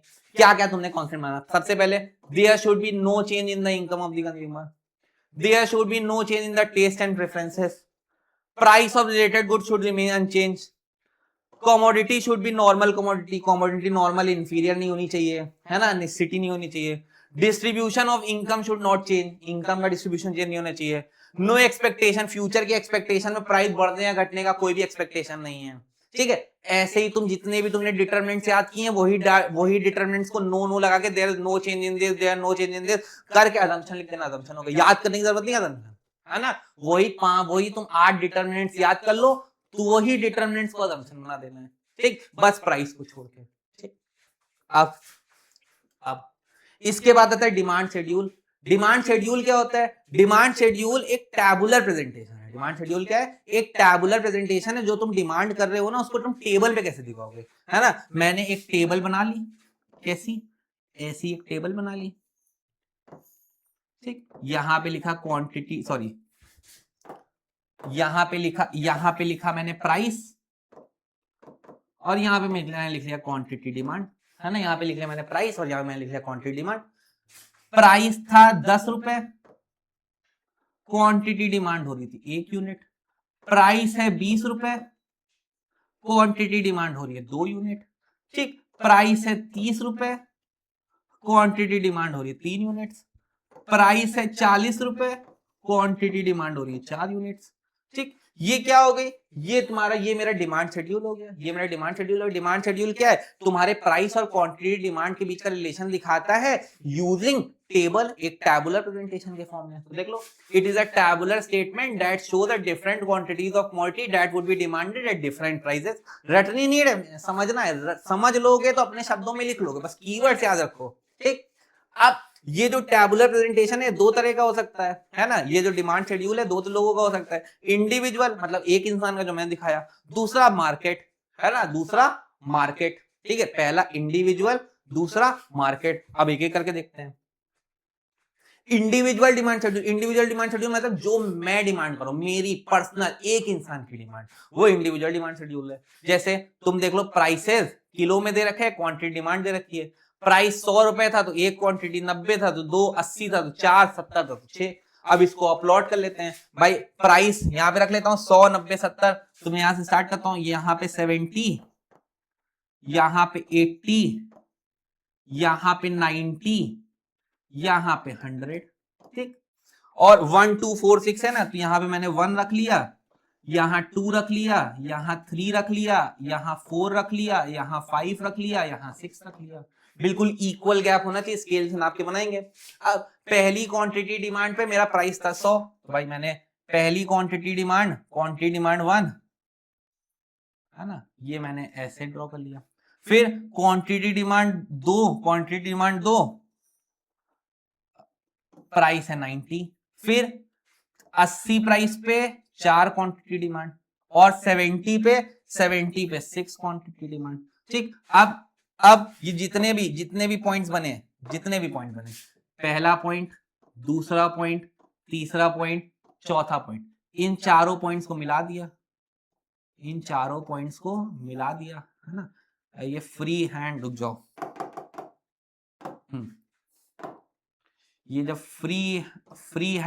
फ्री हैंड ड्रॉ करेंगे तो ये बिल्कुल एक स्ट्रेट लाइन स्केल से बनेगी, है ना। ये स्ट्रेट लाइन, मेरे को फ्री हैंड बनाना है, स्ट्रेट लाइन नहीं बनाना है ना। ये मेरा डिमांड कर्व हो गया, देखो ये कुछ ऐसा आपका कर्व बन गया, डाउनवर्ड स्लोपिंग, है ना। ये कैसा कर्व है, डाउनवर्ड स्लोपिंग है।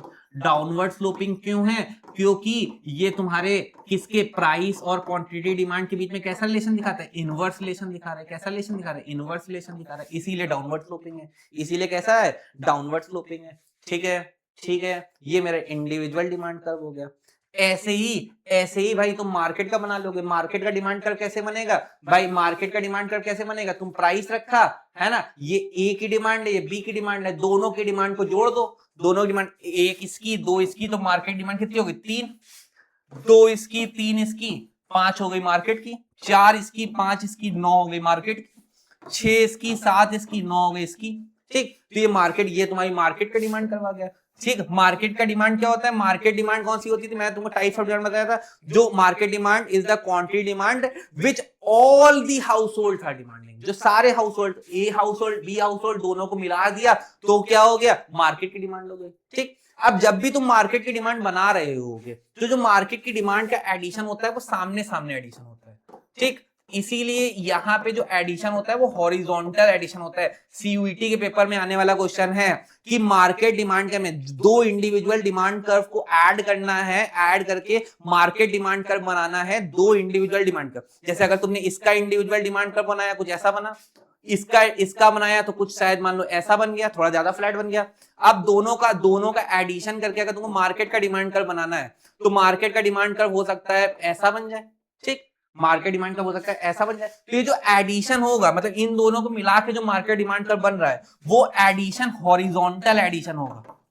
वो कैसा एडिशन है, हॉरिजॉन्टल एडिशन है। हॉरिजॉन्टल एडिशन का मतलब देखो, तुम सामने सामने वाले को ऐड कर रहे हो ना, 1 को 2 से तो हॉरिजॉन्टली ऐड कर रहे हो ना, ऐसा तो नहीं ऊपर नीचे ऐड कर रहे हो, वर्टिकली तो ऐड नहीं कर रहे हो, हॉरिजॉन्टली ऐड कर रहे हो। इसीलिए 2 individually demand curve horizontally add होके मार्केट डिमांड कर्व फॉर्म करते हैं। कैसा फॉर्म करते हैं, हॉरिजॉन्टली एडिशन होता है, ठीक है।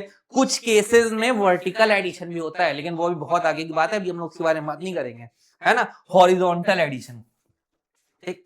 अब अब ये जो तुमने डिमांड कर्व बनाया है ना, ये देखो मैंने जो डिमांड कर्व बनाया, ये डिमांड कर्व कैसा है, डाउनवर्ड स्लोपिंग है। ये डिमांड कर्व कैसा है, डाउनवर्ड स्लोपिंग है। अब इस डाउनवर्ड स्लोपिंग होने के रीजंस क्या क्या है ना, क्यों ये डिमांड कर्व डाउनवर्ड स्लोपिंग होता है, इसके कुछ रीजंस हैं। तो सबसे पहला रीजन आता है law of diminishing marginal utility, है ना। Law of diminishing marginal utility क्या कहती है, लॉ ऑफ डीएमयू। भाई हमको इसको पढ़ना अगले चैप्टर में, लॉ ऑफ डीएमयू, है ना, लेकिन मैं अभी बता देता हूं लॉ ऑफ डीएमयू क्या होता है। लॉ ऑफ डीएमयू एक सिंपल सी बात कहता है कि जैसे जैसे तुम कंजम्पशन करते जाते हो उस सामान की यूटिलिटी तुम्हारे लिए डिक्रीज करती जाती है। जैसे अभी मैं बहुत देर से बोल रहा हूं, तो मैं अभी एक घूंट पानी पी लेता हूं, तो इस एक घूंट पानी की यूटिलिटी मेरे लिए बहुत थी भाई, बहुत देर से बोल रहा हूं, लगभग आपके साथ 1 घंटे के ऊपर होने वाला है, तो इस एक घूंट पानी की यूटिलिटी मेरे साथ बहुत थी। अब मैं दूसरा घूंट पानी पी लेता हूं, है ना, दूसरा घूंट पानी पी लिया, तो अब इसकी यूटिलिटी और ज्यादा बढ़ गई। अब तीसरा घूंट पानी पी लिया, इसकी यूटिलिटी अब मेरे नहीं बची, ठीक है। या इसकी यूटिलिटी मैक्सिमम पहुंच गई है ना, हाईएस्ट पहुंच चुकी है। अब मैं इसके ऊपर पानी पीऊंगा तो मेरी प्यास बुझ चुकी है। अब मैं पानी पीऊंगा तो वो एक्स्ट्रा पानी अब मेरे को सेटिस्फैक्शन नहीं दे रहा है, मेरे लिए दिक्कत है। जैसे तुम किसी के मेहमानी में जाओ है ना, किसी के मेहमानी में जाओ है ना, वो खुशी से एक पूड़ी लाके रखता है, बहुत खुशी खुशी खाओगे। दूसरा पूड़ी लाके रखता है, और सम्मान लगता है, और खुशी खुशी खा लोगे। तीसरा लाके रखेगा, थोड़ा और अच्छा लगेगा, लेकिन अब पेट भर चुका है 3 पूड़ी खाने के बाद। ठीक, अब चौथी लाके रखेगा, अरे नहीं मैं नहीं मत खाइए है ना, मत दीजिए मैं नहीं खा पाऊंगा, तो लेकिन तो भी जबरदस्ती 4 पूड़ी रख देता है। ठीक, खा लेते हो। 5वीं पूड़ी रख देता है, अब तुमको उस पर थोड़ा गुस्सा आने लगता है, यार मैं मना कर रहा हूं तब भी पूड़ी रखा जा रहा है। ठीक, तो अब उसकी यूटिलिटी क्या हो गई, डिक्रीज हो गई। छठी रख दिया और डिक्रीज हो गई। 7वीं रख दिया, अब उठ के कंटाप मार दिया, हक पूरी रखे जा रहा है, रखे जा रहा है, मना कर रहा हूं मत दीजिए, रखे जा रहा है, तो तुम्हारी क्या हो गई, बिल्कुल नेगेटिव चली गई, इसीलिए तुमने उठ के उनको कंटाप मार दिया।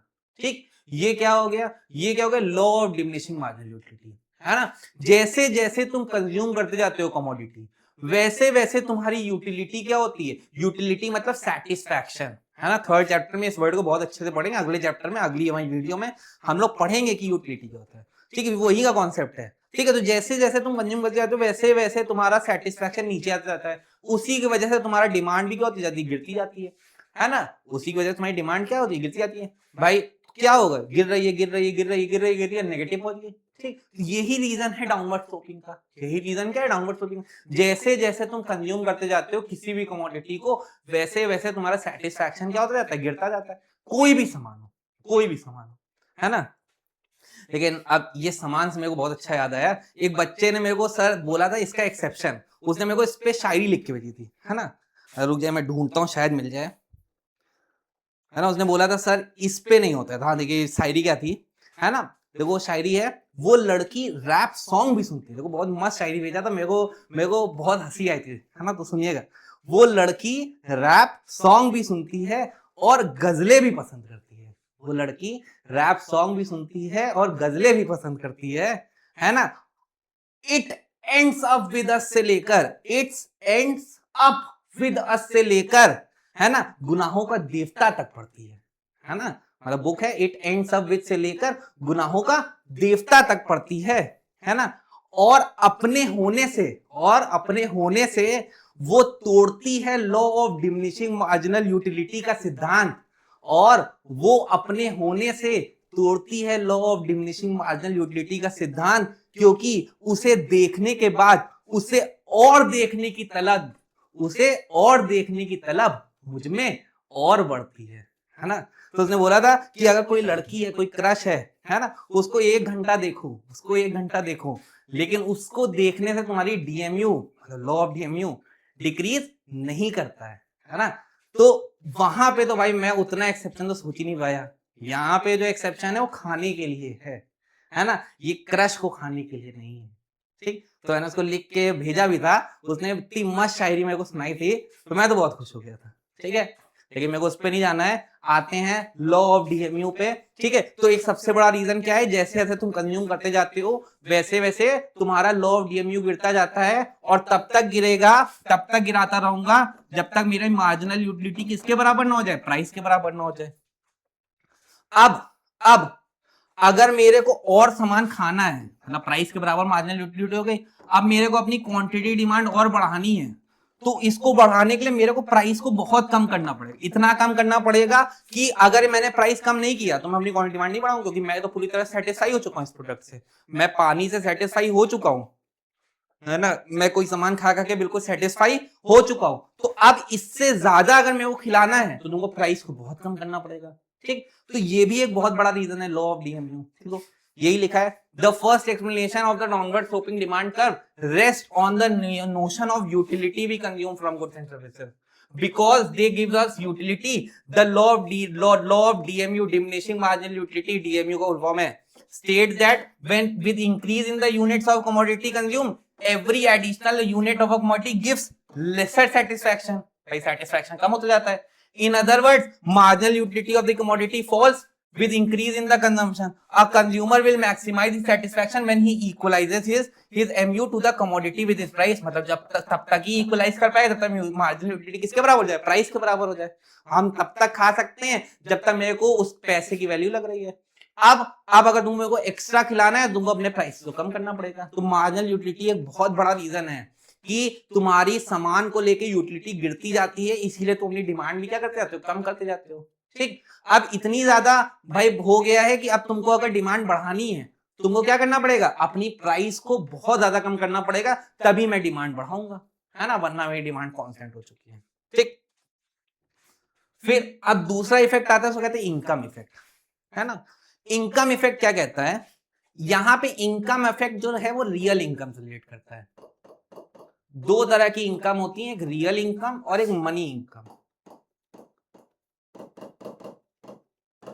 ठीक, मनी इनकम मतलब पहले मैं 100 रुपए कमाता था, अब मैं 200 रुपए कमाने लगा, ये मेरी मनी इनकम है, ये मेरी इनकम बढ़ गई, ये मेरी मनी इनकम बढ़ गई। पर रियल इनकम क्या होती है, मैं 100 रुपए कमाता था और मैं एक सामान खरीदता था जो 10 रुपए का मिलता था, जो मेरे को 10 रुपए का मिलता था, तो मैं क्वांटिटी डिमांड 10 यूनिट करता था, मेरे 100 रुपए खर्च हो जाते थे। लेकिन अब ये प्राइस सस्ता होके 8 रुपए हो गया है, ये प्राइस सस्ता होके कितना हो गया, 8 रुपए। 10 यूनिट खाने की वजह से मेरे 80 ही खर्च हो पा रहे हैं। ठीक, 100 में कमाता था तो मेरे पास एक्स्ट्रा कितने रुपए बच गए, 20 रुपए एक्स्ट्रा बच गए, 20 रुपए मेरे पास क्या बच गए, एक्स्ट्रा बढ़ गए। तो ये मेरी क्या बढ़ गई, मेरी रियल इनकम बढ़ गई, मतलब मैं अब अमीर फील करने लगा, मेरी जेब में 20 रुपए एक्स्ट्रा आ गए, है ना। प्राइसेस कम हुए हैं, इनकम नहीं बढ़ी है। तो प्राइसेस कम होने की वजह से जो तुम्हारी एक्स्ट्रा इनकम जो तुम्हारी जेब में बच जाती है, उसको रियल इनकम कहते हैं। तो अब ये जो रियल इनकम बढ़ गई, उसकी वजह से अब मैं 10 यूनिट नहीं, अब मैं हो सकता है 2.5 यूनिट और खाने लगूं, है ना, मतलब मैं अपनी 12.5 यूनिट कर दूं, ये 20 रुपए को खर्च करने के लिए मैं अपनी 2.5 यूनिट्स और बढ़ा दूंगा, तो 12.5 यूनिट कर दूंगा। तो प्राइसेस नहीं बदले, किसकी वजह से इनकम बढ़ी, है ना, किसकी वजह से डिमांड बढ़ी, तुम्हारी रियल इनकम की वजह से। तो इस वजह से भी तुम्हारी क्वांटिटी डिमांड, तुम्हारी डिमांड का डाउनवर्ड स्लोप होता है। इनकम बढ़ जाए, प्राइसेस में कोई चेंज ना है, तो उसको इनकम इफेक्ट कहते हैं। देखो, a change in the demand on an account on change in the income resulting from the change in the price of a commodity is known as income effect, है ना। एक इनकम इफेक्ट क्या होता है, तुम्हारी डिमांड में change हुआ किसकी वजह से, तुम्हारे चेंज इन प्राइस से, है ना, तुम्हारी मतलब तुम्हारी रियल इनकम में चेंज हो गया, तुम्हारी किस में चेंज हो गया, रियल इनकम में। ठीक, तो उसकी वजह से तुम्हारी डिमांड जो इफेक्ट हुई, उसको इनकम इफेक्ट कहते हैं। ये भी एक बहुत बड़ा रीजन है डाउनवर्ड स्लोपिंग होने का। ठीक, थर्ड रीजन है सब्स्टिट्यूशन इफेक्ट। सब्स्टिट्यूशन इफेक्ट वही इफेक्ट है जो अभी तुम सब्स्टिट्यूट गुड पढ़ के आए हो। भाई तुम्हारा एक सामान महंगा हो गया, तुरंत इंसान क्या करेगा, उस सामान से स्विच करके दूसरा सामान खाने लगेगा। ठीक, और अगर दूसरा सामान महंगा होगा, तुरंत स्विच करके इस पे आ जाएगा, सेम प्राइस पे, है ना। तो उसको सब्स्टिट्यूशन इफेक्ट कहते हैं। It is the effect that change in the relative prices of substitute good on the quantity demand. ये भी एक रीजन है सब्स्टिट्यूशन इफेक्ट का। ठीक, फिर अगला आता है increase in the number of consumers. अगर तुम्हारे कंज्यूमर्स बढ़ जाते हैं, पहले 100 लोग खाते थे, अब 150 लोग खाने लगे, तब भी तुम्हारी डिमांड इफेक्ट होगी, तब भी तुम्हारी डिमांड सकता है कम हो जाए, बढ़ जाए, तो वो भी एक बहुत बड़ा रीजन है, increase in the number of consumers. ठीक, ये भी एक रीजन है डाउनवर्ड स्लोपिंग का। फिर several uses of the commodity, मैंने बताया ना, एक कमोडिटी बहुत सारी जगहों पे यूज हो सकती है, उस तरह की डिमांड को हम लोग कॉम्पोजिट डिमांड कहते थे, टाइप्स ऑफ डिमांड पढ़ते टाइम पढ़ देते ना। तो सेवरल यूजेस, अगर फॉर एग्जांपल इलेक्ट्रिसिटी का यूज है, ठीक, इलेक्ट्रिसिटी बहुत महंगी थी, तो मैं सिर्फ उससे भाई कमरे में लाइट जलाता था, बोर्ड जला रहा था, है ना, और सिर्फ पढ़ा रहा था आप लोगों को। अब इलेक्ट्रिसिटी सस्ती हो जाए तो भाई मैं एसी भी चलाऊंगा, तुम लोगों को पढ़ाऊंगा भी, मस्त पढ़ाऊंगा ठंडक में, है ना, एसी चला के, ठंडी में भी एसी चला के पढ़ा रहा हूँ सर, है ना, लाइट इतनी सस्ती हो गई। ठीक है, तो जैसे जैसे, है ना, जैसे जैसे कमोडिटी का प्राइस बढ़ेगा या कम होगा, वैसे वैसे उसके यूजेस पे भी डिपेंड करता है ना, वैसे वैसे उसकी क्वांटिटी डिमांड पे फर्क पड़ता है। ठीक है, तो सेवरल यूजेस भी बहुत इफेक्ट करते हैं उसको। ठीक, तो ये भी एक रीजन है। फिर अब बात करेंगे, ये जो मैंने डिमांड पढ़ा, तो डिमांड डाउनवर्ड स्लोपिंग होती है, ये हम लोगों ने देख लिया। डिमांड डाउनवर्ड स्लोपिंग होती है, उसके रीजंस क्या क्या है, पहला लॉ ऑफ डीएमयू, दूसरा इनकम इफेक्ट, तीसरा सब्स्टिट्यूशन इफेक्ट, है ना, फिर increase in the number of consumers, several uses of commodity, है ना, ये सब उन्होंने पढ़ा। फिर एक चीज रह गई यहाँ पे, है ना, प्राइस इफेक्ट होता है, एग्जाम में आता है डिफाइन प्राइस इफेक्ट, है ना। तो प्राइस इफेक्ट कुछ नहीं होता है, price effect is the combination of income effect and substitution effect. जब इनकम इफेक्ट और सब्स्टिट्यूशन इफेक्ट दोनों ऐड हो जाते हैं तो प्राइस का इफेक्ट दिखाते हैं, मतलब प्राइस के बढ़ने या घटने से क्या फर्क आ रहा है। प्राइस कम हुआ तो क्वांटिटी डिमांड बढ़ गई, तो ये प्राइस इफेक्ट है ना, प्राइस बदलेगी। लेकिन ये जो प्राइस इफेक्ट है ये कॉम्बिनेशन दो चीजों का है, किसका किसका, इनकम इफेक्ट और सब्स्टिट्यूशन इफेक्ट। तो कभी भी एग्जाम में प्राइस इफेक्ट लिखने को आए तो पहले तो तुम प्राइस इफेक्ट बता दो क्या होता है। Price effect shows the relationship between price and quantity demand, कैसा रिलेशन दिखाता है वो बता देना, है ना। फिर बताओगे price effect is the combination of two effects, income effect plus substitution effect, ऐसे लिख के दिखा दोगे, बिल्कुल फॉर्मूला जैसा बना के डिब्बे बंद कर दोगे। फिर इनकम इफेक्ट डिफाइन कर दोगे, सब्स्टिट्यूशन इफेक्ट डिफाइन कर दोगे। ये इनकम इफेक्ट, सब्स्टिट्यूशन इफेक्ट थोड़ा बड़ा बड़ा लिख देना, एक पन्ने का लगभग 4 मार्क्स के हिसाब से आंसर हो गया, 4 नंबर 3 नंबर में क्वेश्चन आएगा प्राइस इफेक्ट क्या होता है। ठीक ठीक। अब मैंने देख लिया डाउनवर्ड स्लोपिंग के रीजंस क्या क्या हैं। तो अब कुछ जगहों पे, जैसे मैंने अभी इंफीरियर गुड्स पढ़ा था, कॉम्प्लीमेंट्री गुड्स पढ़े, इनएक्सपेंसिव गुड्स पढ़े, वहां पे डाउनवर्ड स्लोपिंग नहीं होता है ग्राफ, है ना। हर जगह डिमांड डाउनवर्ड स्लोपिंग नहीं है, तो उसके कुछ एक्सेप्शंस भी हैं। तो अलग अलग लोगों ने अलग अलग एक्सेप्शन दिए। शुरू का एक्सेप्शन, सबसे पहले एक्सेप्शन आया वो है गिफेन गुड्स, है ना। गिफेन गुड्स, गिफेन गुड्स, इसके बारे में सर रॉबर्ट गिफेन ने बात करी थी। किसने बात करी थी? सर रॉबर्ट गिफेन ने बात करी थी। लगभग ये 19th सेंचुरी की बात है, लगभग 19th सेंचुरी की बात है ना। उनका एक्चुअल पेपर क्या था, उन्होंने ये जो स्टडी करी थी यूएसए पे स्टडी करी थी और यूएसए के लेबर्स पे स्टडी करी थी, है ना। इस स्टडी में उन्होंने जो वहां के लेबर्स थे वो दो चीजें खाते थे, एक मीट खाते थे और ब्रेड खाते थे। ब्रेड मतलब वो वाली ब्रेड नहीं है जो तुम सुबह नाश्ते में खाते हो, ब्रेड यहाँ पे bread means any type of roti, any type of anything. वो ब्रेड खाते थे और मीट खाते थे, दो चीजें खाते थे। तुम जानते हो यूएस में 1936 के आसपास, है ना, यूएस में इन्फ्लेशन बहुत ज्यादा हिट किया, है ना। वहां पे ग्रेट डिप्रेशन आया, ग्रेट डिप्रेशन के बारे में तुमने पढ़ा होगा, है ना। इन्फ्लेशन है मतलब डिप्रेशन क्यों हुआ, क्योंकि सामान बहुत महंगे होने लगा। ठीक, तो ब्रेड वहां के लिए इंफीरियर गुड होती थी भाई, वहां पे ब्रेड इंफीरियर गुड माना जाता, और मीट लग्जरी गुड माना जाता भाई, बहुत अमीर लोग मीट खाते थे। ठीक, तो भाई ब्रेड इंफीरियर गुड थी, तो भाई जब इन्फ्लेशन, महंगाई आया तो महंगाई में प्राइसेस बढ़ने लगे, प्राइसेस बढ़ने लगे तो ब्रेड की डिमांड गिरने लगी, है ना। ब्रेड की डिमांड गिरने लगी, है ना। ब्रेड सस्ती हो गई, है ना, ब्रेड सस्ती हो गई, और मीट और महंगा हो गया, मीट और महंगा हो गया। तो अब उस महंगाई से लड़ने के लिए वहां के लेबर्स ने क्या किया, उन्होंने वो जो मीट पे जो पैसा लगाते थे वो यहां से निकाल के उन्होंने किस पे लगा दिया, ब्रेड पे लगा दिया, है ना। तो ब्रेड की उससे डिमांड क्या हो गई, बढ़ गई भाई। Prices of bread, prices of bread तुम्हारे क्या हो गए, तुम्हारे प्राइसेस ऑफ ब्रेड क्या हो गए, प्राइसेस ऑफ ब्रेड तुम्हारे गिरने लगे और मीट के प्राइसेस बढ़ने लगे। तो लोगों ने क्या किया, वहां के लेबर्स ने क्या किया, ये मीट खाना थोड़ा कम करके ज्यादा उन्होंने क्या खाना चालू कर दिया, ब्रेड खाना चालू कर दिया। ठीक, तो ये एक एक्सेप्शन है कि भाई प्राइसेस प्राइसेस तुम्हारे गिरे, है ना। प्राइसेस गिरने की वजह से लोगों ने क्या कर दिया, प्राइसेस गिरने की वजह से लोगों ने क्या कर दिया, ब्रेड की डिमांड बढ़ा दी, वही मीट की डिमांड क्या कर दी, कम कर दी, मीट की डिमांड क्या कर दी, कम कर दी। तो ये भी एक एक्सेप्शन है गिफेन गुड्स। तो गिफेन गुड्स के बारे में ये देखो, ये उनका एक्चुअल पेपर था, ठीक है, किसका, रॉबर्ट गिफेन का, उन्होंने बताया। ठीक, उन्होंने जो स्टडी करी थी वो मीट और ब्रेड पे करी थी, है ना। उन्होंने बोला था गिफेन गुड्स एक ऐसे इंफीरियर गुड्स होते हैं, देखो एग्जाम में लिखना गया है, ठीक है, उन्होंने लिखना गया है, these are those inferior goods, these are those inferior goods, है ना भाई, कीवर्ड है इंफीरियर गुड्स, है ना, कीवर्ड है। गिफेन गुड्स एक तरह के इंफीरियर गुड्स होते हैं, these are those inferior goods whose demand decreases with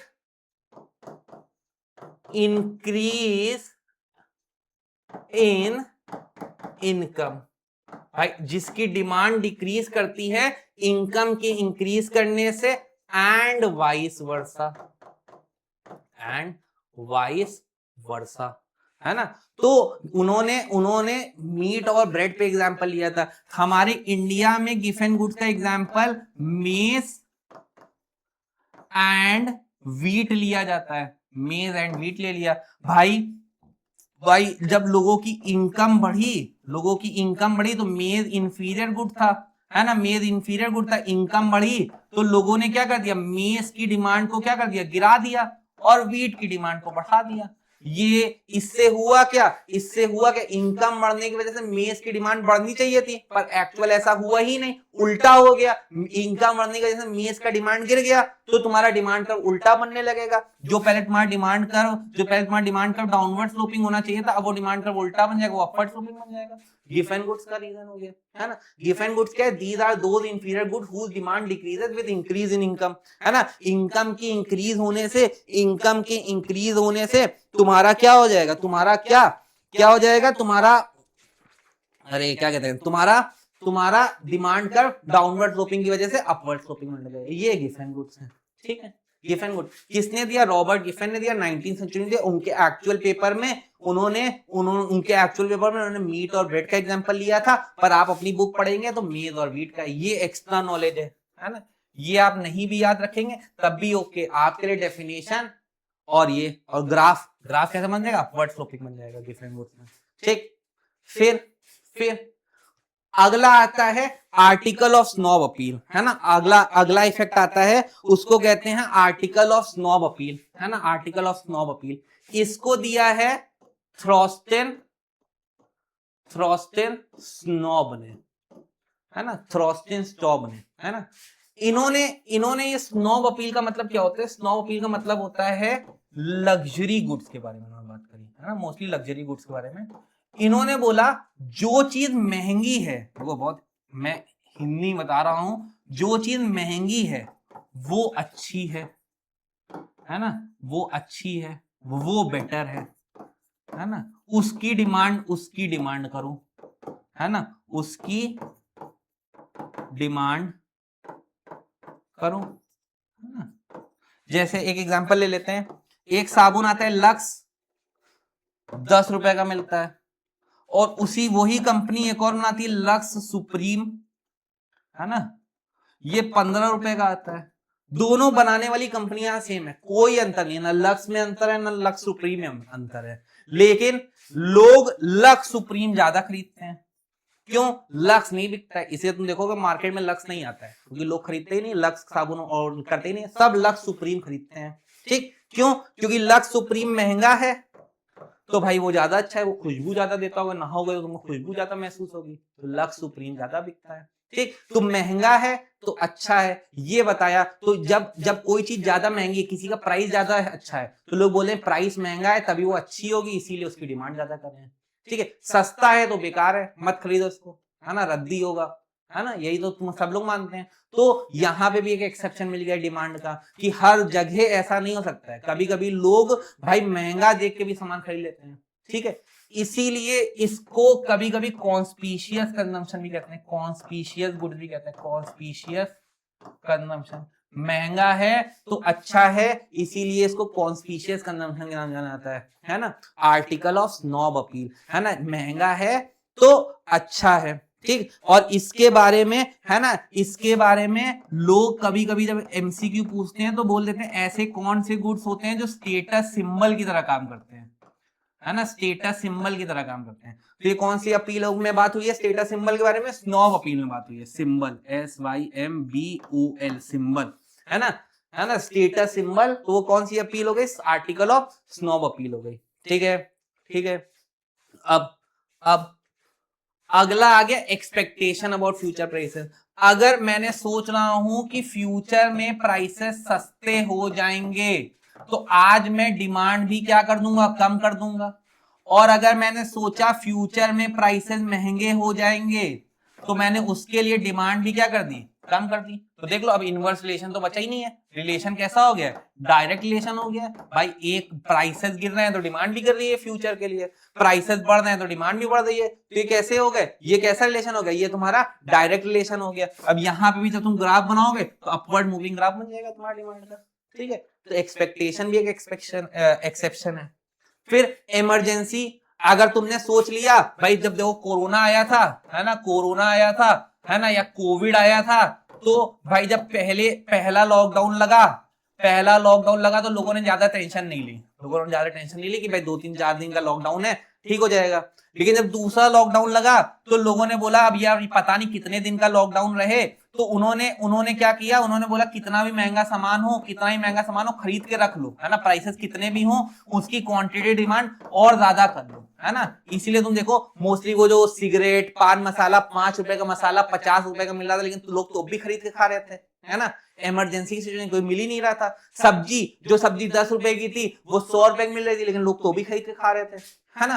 क्यों हो रहा था? क्योंकि इमरजेंसी में अगर सोचा कि कोई इमरजेंसी सिचुएशन आने वाली है, जैसे वॉर आने वाली है, वॉर छिड़ गई है, तो अब सामान कितना भी महंगा हो भाई, खाना है तो खरीदेंगे ही।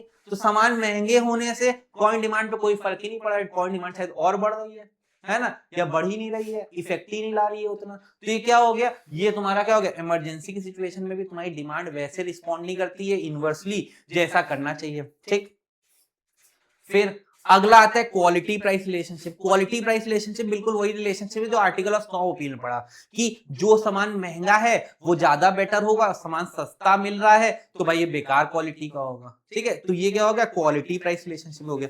प्राइसेस अगर है हाई हैं, महंगे हैं, तो प्राइसेस अगर ज्यादा हैं तो क्वांटिटी डिमांड भी उसकी ज्यादा हो रही होगी, वो ज्यादा बिक रहा होगा। और प्राइसेस किसी सामान के लो हैं तो बेकार क्वालिटी का सामान होगा, उसकी क्वांटिटी डिमांड भी लो हो रही होगी, है ना। जैसे मेरी मम्मी तो है, वो सामान खरीदने जाती हैं कुछ तो भाई वो सस्ता, या मैं मम्मी तो कुछ भी खरीद लेती है, मम्मी कहती है अरे खरीद लो थोड़ा बार्गेनिंग करके। लेकिन मेरी तो सोच, मैं तो मतलब ऐसा हो गया हूं ना कि मैं जाता हूं, अगर कोई एक सामान सेम सामान है, एक दुकानदार ने 100 रुपए बताया और 120 रुपए बताया, मम्मी डांटे ना तो मैं तो 120 रुपए वाला ले आता हूँ, है ना। मम्मी बताऊं, मम्मी महंगा वाला सामान लेके आए हूँ 120 रुपए का, है ना। अभी मैं रिसेंट में घूमने भी गया था हमारे उत्तराखंड साइड, तो वहां पे मम्मी के लिए शॉल, मतलब वो गरम वाला कुर्ता मिल रहा था, तो एक सेम वही क्वालिटी कुर्ता एक दुकान पे 200 रुपए का मिल रहा था, है ना, और एक दुकान पे 1000 रुपए का मिल रहा था। अब यार मेरे को समझ ना आए, 200 रुपए का कुर्ता लेके जाऊंगा, कहीं खराब निकला है, कलर गायब हो गया तो भाई मारेंगी मम्मी, पैसा बर्बाद कर दिए। तो मैंने डर के मारे उनके लिए 1000 वाला खरीद लिया। ठीक है, क्वालिटी प्राइस रिलेशनशिप, है ना। दुकानदार बोल रहा था मेरे से, 200 वाला जो बेच रहा था, भैया हमारी फैक्ट्री आउटलेट है, हम फैक्ट्री से सीधा लाते हैं तो हम थोड़ा सस्ता बेच रहे हैं, है ना। और हाँ, ये लोग हम ही से खरीदते हैं, इसीलिए ये लोग थोड़ा अपना प्राइस लगा 1000 रुपए बेच रहे हैं। ठीक है, आप इनसे मोल भाव करोगे, आपसे 700-800 रुपए दे देंगे, लेकिन आपको विश्वास नहीं, तो आप उन्हीं से खरीद लो। अब मैं डर के मारे उसकी बात में विश्वास ना करके खरीद लिया, बाद में मेरे को सच में मालूम चला कि मैं ठग गया हूँ। ठीक, तो क्वालिटी प्राइस रिलेशनशिप, महंगा है तो अच्छा है, ये बहुत लोगों की सोच होती है ना, तो है ना, तो वो क्वालिटी प्राइस रिलेशनशिप। इवन हम ही हैं, अभी हम फ्री में यूट्यूब पे पढ़ा रहे हैं, तो बहुत बच्चे शायद थोड़ी देर देखेंगे छोड़ देंगे। अभी वो हम ही को यही 12,000 देंगे तो हम उनको पढ़ाएंगे भी, बुक्स भी प्रोवाइड करेंगे, टेस्ट भी लेंगे, सब करेंगे। कोई इंसान हमारे 12,000 की जगह हमारा प्रीमियम बैच ज्वाइन करेगा, उसको हम बुक्स के साथ साथ हम सैंपल पेपर भी देंगे, हम उसके टेस्ट ऑफलाइन लेंगे, हम उसकी कॉपी भी चेक करेंगे। ठीक है, तो भाई तुम जैसा पैसा पे करोगे वैसी तुमको सर्विसेज मिलेंगी, तो क्वालिटी वैसी मिलेगी। तो लोग सोचते हैं यार महंगा वाला पैकेज लेते हैं, है ना, लोग सोचते हैं यार हम महंगे वाले स्कूल में अपने बच्चों को पढ़ाएंगे तो उनकी ज्यादा भाई वैल्यू होगी, है ना, और वहीं आंगनबाड़ी वाड़ी में पढ़ाएंगे तो उनकी वैल्यू कम होगी, है ना। तो क्वालिटी प्राइस रिलेशनशिप है, ठीक। फिर चेंज इन फैशन, भाई अभी अभी कोई चीज फैशन में थी, अभी कोई चीज फैशन में थी तो उसके प्राइसेस कितने भी हों, है ना, उसके प्राइसेस कितने भी हों, क्वांटिटी डिमांड बहुत होगी, है ना, क्वांटिटी डिमांड बहुत होगी, है ना। जैसे अभी 2026 में आजकल हमारी मतलब मेरी मेरी बहुत सारी फ्रेंड्स हैं, और मैं बहुत सारे अपने मतलब इंस्टाग्राम प्रोफाइल पे देखता हूँ, है ना, कि सब कोई आजकल इन्फ्लुएंसर बहुत बन रहा है। 2026 में तो बहुत सारे, मेरी बहुत सारी फ्रेंड्स 1 जनवरी से इन्फ्लुएंसिंग चालू कर दी हैं। वो मिंत्रा के प्रोडक्ट्स मंगाती हैं, कैसा है उसका रिव्यू करती हैं, वो मेकअप का रिव्यू करती हैं, वो सब रिव्यू कर करके बता रही हैं, है ना। ठीक, तो वो जो चीज फैशन में है उसका रिव्यू बता रही है, कितना ही महंगा हो वो रिव्यू करके बता रही, खरीद लो खरीद लो खरीद लो, सब इन्फ्लुएंसर बनी जा रही हैं, सोच रही बहुत पैसा आ जाएगा, है ना। तो भाई फैशन में इस टाइम क्या चल रहा है, इन्फ्लुएंसिंग, तो सबको इन्फ्लुएंसिंग में लग गया, है ना। फैशन में अभी अभी यही इन्फ्लुएंसिंग खत्म हो गई, कोई और सामान आ जाएगा, कोई और काम आ जाएगा, सब उसमें लग जाएंगे। तो सेम इसमें भी है, कोई सामान फैशन में है तो उसका प्राइस कितना भी हो बस खरीद लो, खरीद लो, है ना, खरीद लो। अगर वही आउट ऑफ फैशन हो जाएगा, आउट हो जाएगा फैशन से, तो अब प्राइसेस कितने भी सस्ते हो जाए, क्वांटिटी डिमांड हो सकता है हो ही ना, बहुत कम हो, है ना। तो आउट ऑफ फैशन होने की वजह से तो फैशन भी एक बहुत बड़ा एक्सेप्शन है ना, फैशन की वजह से भी वो इनवर्स रिलेशनशिप ब्लॉक हो जाता है। ठीक, फिर अब 2 चीजें आती हैं, अब मूवमेंट, है ना, और शिफ्ट, ये 2 चीजें हैं एक डिमांड कर्व में होती हैं। सबसे पहला आता है मूवमेंट, है ना, सबसे पहला आता है मूवमेंट इन डिमांड कर्व। है ना। ये जो डिमांड कर्व में ये जो मूवमेंट ये मूवमेंट दो तरीके का हो सकता है ना। एक मूवमेंट हो सकता है एक्सपेंशन और एक मूवमेंट हो सकता है कॉन्ट्रैक्शन। ठीक, दो तरह के मूवमेंट हो सकते हैं डिमांड कर्व में। एक मूवमेंट को हम लोग एक्सपेंशन कहते हैं और एक मूवमेंट को हम लोग कॉन्ट्रैक्शन कहते हैं। ये जो मूवमेंट होता है ये मूवमेंट मोस्टली प्राइस की वजह से होता है ना। मूवमेंट हमेशा डिमांड कर्व में किसकी वजह से होता है? प्राइस की वजह से होता है। इसमें जो अदर डिटरमिनेंट्स हैं, अदर डिटरमिनेंट जैसे मेरी income, price of related goods, है ना, पॉपुलेशन, गवर्नमेंट की पॉलिसीज, ये सब क्या होंगे? सारे डिटरमिनेंट, सारे अदर डिटरमिनेंट कांस्टेंट माने जाएंगे, ये चेंज नहीं होंगे, ये चेंज नहीं होंगे। तो ये जो एक्सपेंशन और कॉन्ट्रैक्शन होता है इसमें प्राइस में बढ़ाव या घटाव होता है ना, बढ़ता है घटता है। ठीक है, तो मूवमेंट होता है। इसमें अदर डिटरमिनेंट्स बिल्कुल क्या रहते हैं? सेम रहते हैं, कांस्टेंट माने जाते हैं। ठीक है, अब ये एक्सपेंशन और कॉन्ट्रैक्शन होता कैसे, आइए आपको दिखाते हैं। आपको पहले एक टेबल बनाते हैं, क्वांटिटी, डिमांड, प्राइस। ठीक ठीक, मेरी पहली क्वांटिटी डिमांड हो रही थी, मेरी क्वांटिटी डिमांड हो रही थी 50 units, 100 units and 25 units. 25 units हो रही थी जब मेरा प्राइस,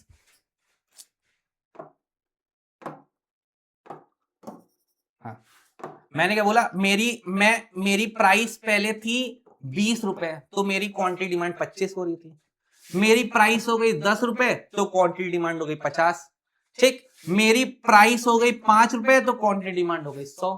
ठीक, अब आइए आपको इसको ग्राफ पे दिखाते हैं क्या एक्सपेंशन है। मैंने आपसे बोला कभी भी डिमांड कर्व बनाएंगे तो डिमांड कर्व बनाते टाइम क्वांटिटी डिमांड हमेशा एक्स एक्सिस पे रखते हैं और प्राइसेस को हमेशा वाई एक्सिस पे रखते हैं। ठीक है, अब मैं सबसे पहले अपनी क्वांटिटी डिमांड और प्राइस प्लॉट करता हूं, तो प्राइस 5 रुपए, 10 रुपए और 20 रुपए। ठीक, और क्वांटिटी डिमांड प्लॉट करता हूं तो ये 25, ये 50 और ये 100। 5 रुपए पे मेरी क्वांटिटी डिमांड हो रही है 100 यूनिट्स, 10 रुपए पे मेरी क्वांटिटी डिमांड हो रही है 50 और ये 25। अब अगर मैं डिमांड कर्व बनाता हूं तो मेरा डिमांड कर्व डाउनवर्ड स्लोपिंग बन गया। ठीक, अब अगर आप देखो तो इस वाले पॉइंट से देखना, इस वाले पॉइंट से 10 रुपए पे थे, 10 रुपए प्राइस था, 10 रुपए प्राइस था। अब मेरा प्राइस 5 रुपए हो गया, 10 रुपए से मेरा प्राइस 5 रुपए हो गया, तो मेरी क्वांटिटी डिमांड बढ़ गई। तो ये क्या होगा? ये मेरे क्वांटिटी डिमांड का क्या हो गया? एक्सपेंशन हो गया। ये मेरा डिमांड कर्व एक्सपैंड कर गया है।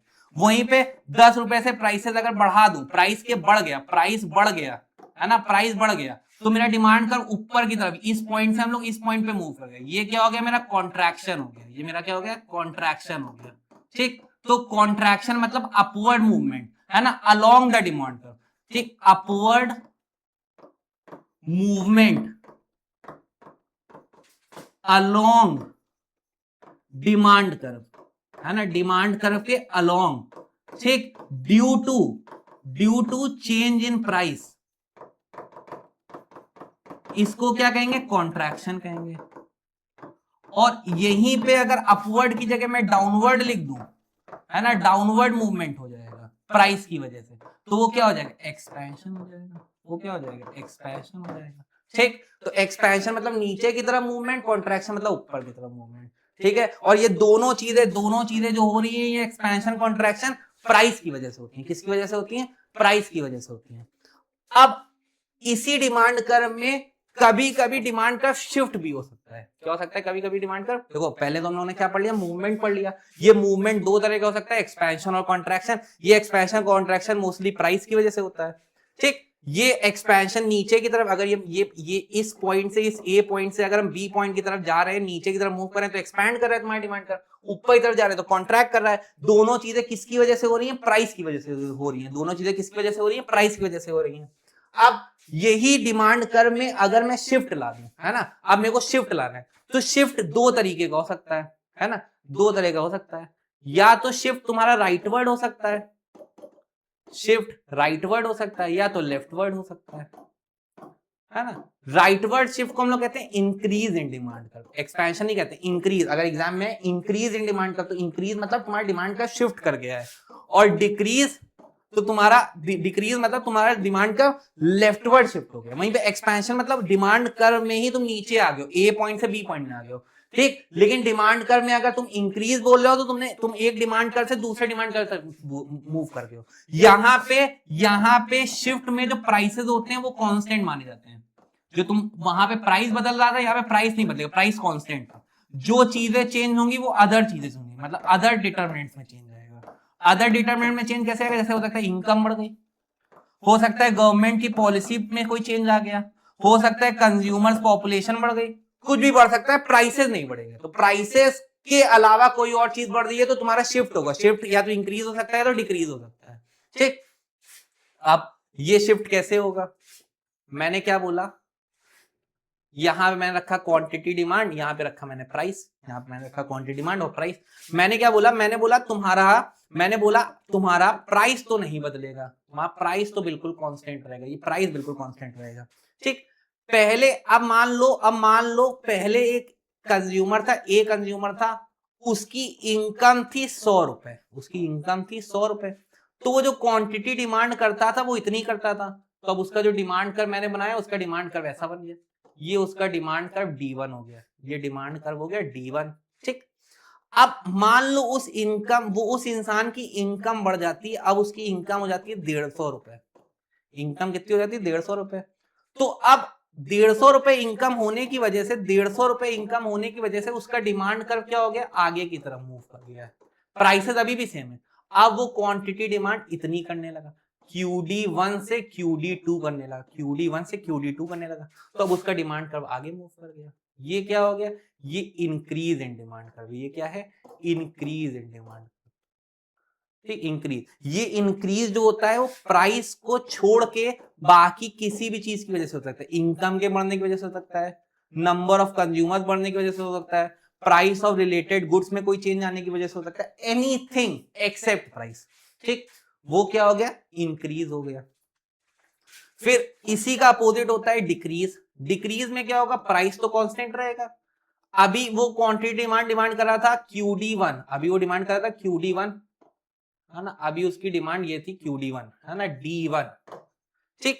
अब क्या हुआ? उसकी इनकम गिर गई, भाई उसको कोरोना लग गया, उसको जॉब से निकाल दिया गया, वो 100 रुपए कमाता था, वो जॉब से निकाल दिया, वो सब्जी बेच रहा था, 85 रुपए कमा पा रहा था, ठीक। तो अब उसका डिमांड कर्व क्या हो जाएगा? पीछे की तरफ शिफ्ट हो जाएगा, भाई पहले वो डिमांड D1 करता था, वो डिमांड D2 करने लगेगा, पीछे आ जाएगा, ठीक। तो पीछे की तरफ मूवमेंट हो गया, इसको कहते हैं डिक्रीज इन डिमांड कर्व, इसको क्या कहते हैं? Decrease in demand curve, decrease in demand curve, ठीक है, ठीक है। तो मूवमेंट किसकी वजह से होता है? प्राइस की वजह से होता है, और तुम्हारा शिफ्ट किसकी वजह से होता है? प्राइस को छोड़ के किसी और की वजह से भी हो सकता है, ठीक है, ठीक है। कोई दिक्कत? कोई दिक्कत? बस चैप्टर खत्म, इससे ज्यादा कुछ नहीं है, इससे ज्यादा चैप्टर में कुछ नहीं है। एक होमवर्क मैं आपको देता हूं, है ना, एक होमवर्क मैं आपको देता हूं, ठीक है। होमवर्क क्या है आपके लिए? होमवर्क आपके लिए क्या है? आपको एक्सपेंशन और इंक्रीज में 5 पॉइंट्स का डिफरेंस लिख के तैयार करना है, और सेम आपको कॉन्ट्रैक्शन और डिक्रीज में 5 पॉइंट का डिफरेंस तैयार करके रखना है, ठीक। और सेम आपको एक्सपेंशन और कॉन्ट्रैक्शन में डिफरेंस प्रिपेयर करना है 5 पॉइंट का, और आपको इंक्रीज और डिक्रीज में 5 पॉइंट का डिफरेंस प्रिपेयर करना है, ठीक। 4 चीजें हैं, एक प्रिपेयर कर लोगे, अपने आप ये चारों बन जाएंगी, और एग्जाम के लिए बहुत इंपॉर्टेंट टॉपिक है, इससे समझ लो एक क्वेश्चन होगा ही होगा। एक्सपेंशन या कॉन्ट्रैक्शन में डिस्टिंग्विश करो, इंक्रीज डिक्रीज में डिस्टिंग्विश करो, या किसी चीज में भी डिस्टिंग्विश करो, है ना। लगभग हमारे पास 1 महीना है, अगर हम इंपॉर्टेंट बातें भी सिर्फ याद करते पढ़ते चलते हैं, प्रिपेयर कर चलते हैं ना, तो हो जाएगा, है ना। मैंने एक टीचर की मतलब ऐसे ही इंस्टाग्राम स्क्रॉल कर रहा था, तो मैं एक टीचर का नाम नहीं लूंगा, है ना, अच्छे खासे बहुत बड़े टीचर हैं, उनको मैंने देखा था ना कि मतलब कमबैक पे था वो, कि सिर्फ वही बच्चे कमबैक कर सकते हैं जो मतलब जिन्होंने मतलब जो पहले टॉपर रहे हों, कुछ रीजन की वजह से अब वो एक एवरेज या फेलियर बच्चे बन गए हों और अब वो चाहें तो वो कम बैक कर मतलब वो कम बैक कर सकते हैं, हो सकता है वापस टॉपर बन सकते हैं। तो ऐसा कुछ नहीं है, मैं नहीं मानता हूँ यार ऐसा। कम बैक करने के लिए कोई पहले टॉपर रहा हो या पहले टॉपर ना रहा हो, ऐसा कुछ नहीं है। मेरे लिए तो कम बैक सिर्फ उन्हीं बच्चों का होता है जो आज जाग जाए, है ना, जो पहले एवरेज थे, जो पहले फेलियर थे, है ना, अब वो जाग जाए, है ना, अब 1 महीना है और जाग जाए, है ना, अब उनका कमबैक होगा, है ना। वो टॉपर पहले 1-2 दिन या 1-2 बार फेल हो गया या नंबर कम आ गया और वो वापस टॉपर बन गया, उसका कमबैक नहीं होता। कमबैक उसका होता है जो हार रहा हो और हार के वापस जीत जाए, है ना, जो फेल हो रहा हो, जो एवरेज बच्चा रहा हो। तो मैं तो भाई हमेशा अपने क्लास का एवरेज बच्चा था। एवरेज बच्चे से भाई मैंने कमबैक किया है, तो मैं उन्हीं एवरेज बच्चों के लिए कह रहा हूँ, हर कोई कमबैक कर सकता है। बस मन का खेल है ना, वो है होता नहीं, मन के हारे हार, मन के जीते जीत। तो आपको बस मन से जीतना है। ये 1 महीना है, लगा दीजिए, लग जाइए मेरे साथ, करके दिखाते हैं हम लोग। ठीक है, ठीक है। तो मिलते हैं आपसे नेक्स्ट वीडियो में अगले चैप्टर के साथ। तब तक के लिए टाटा, बाय बाय।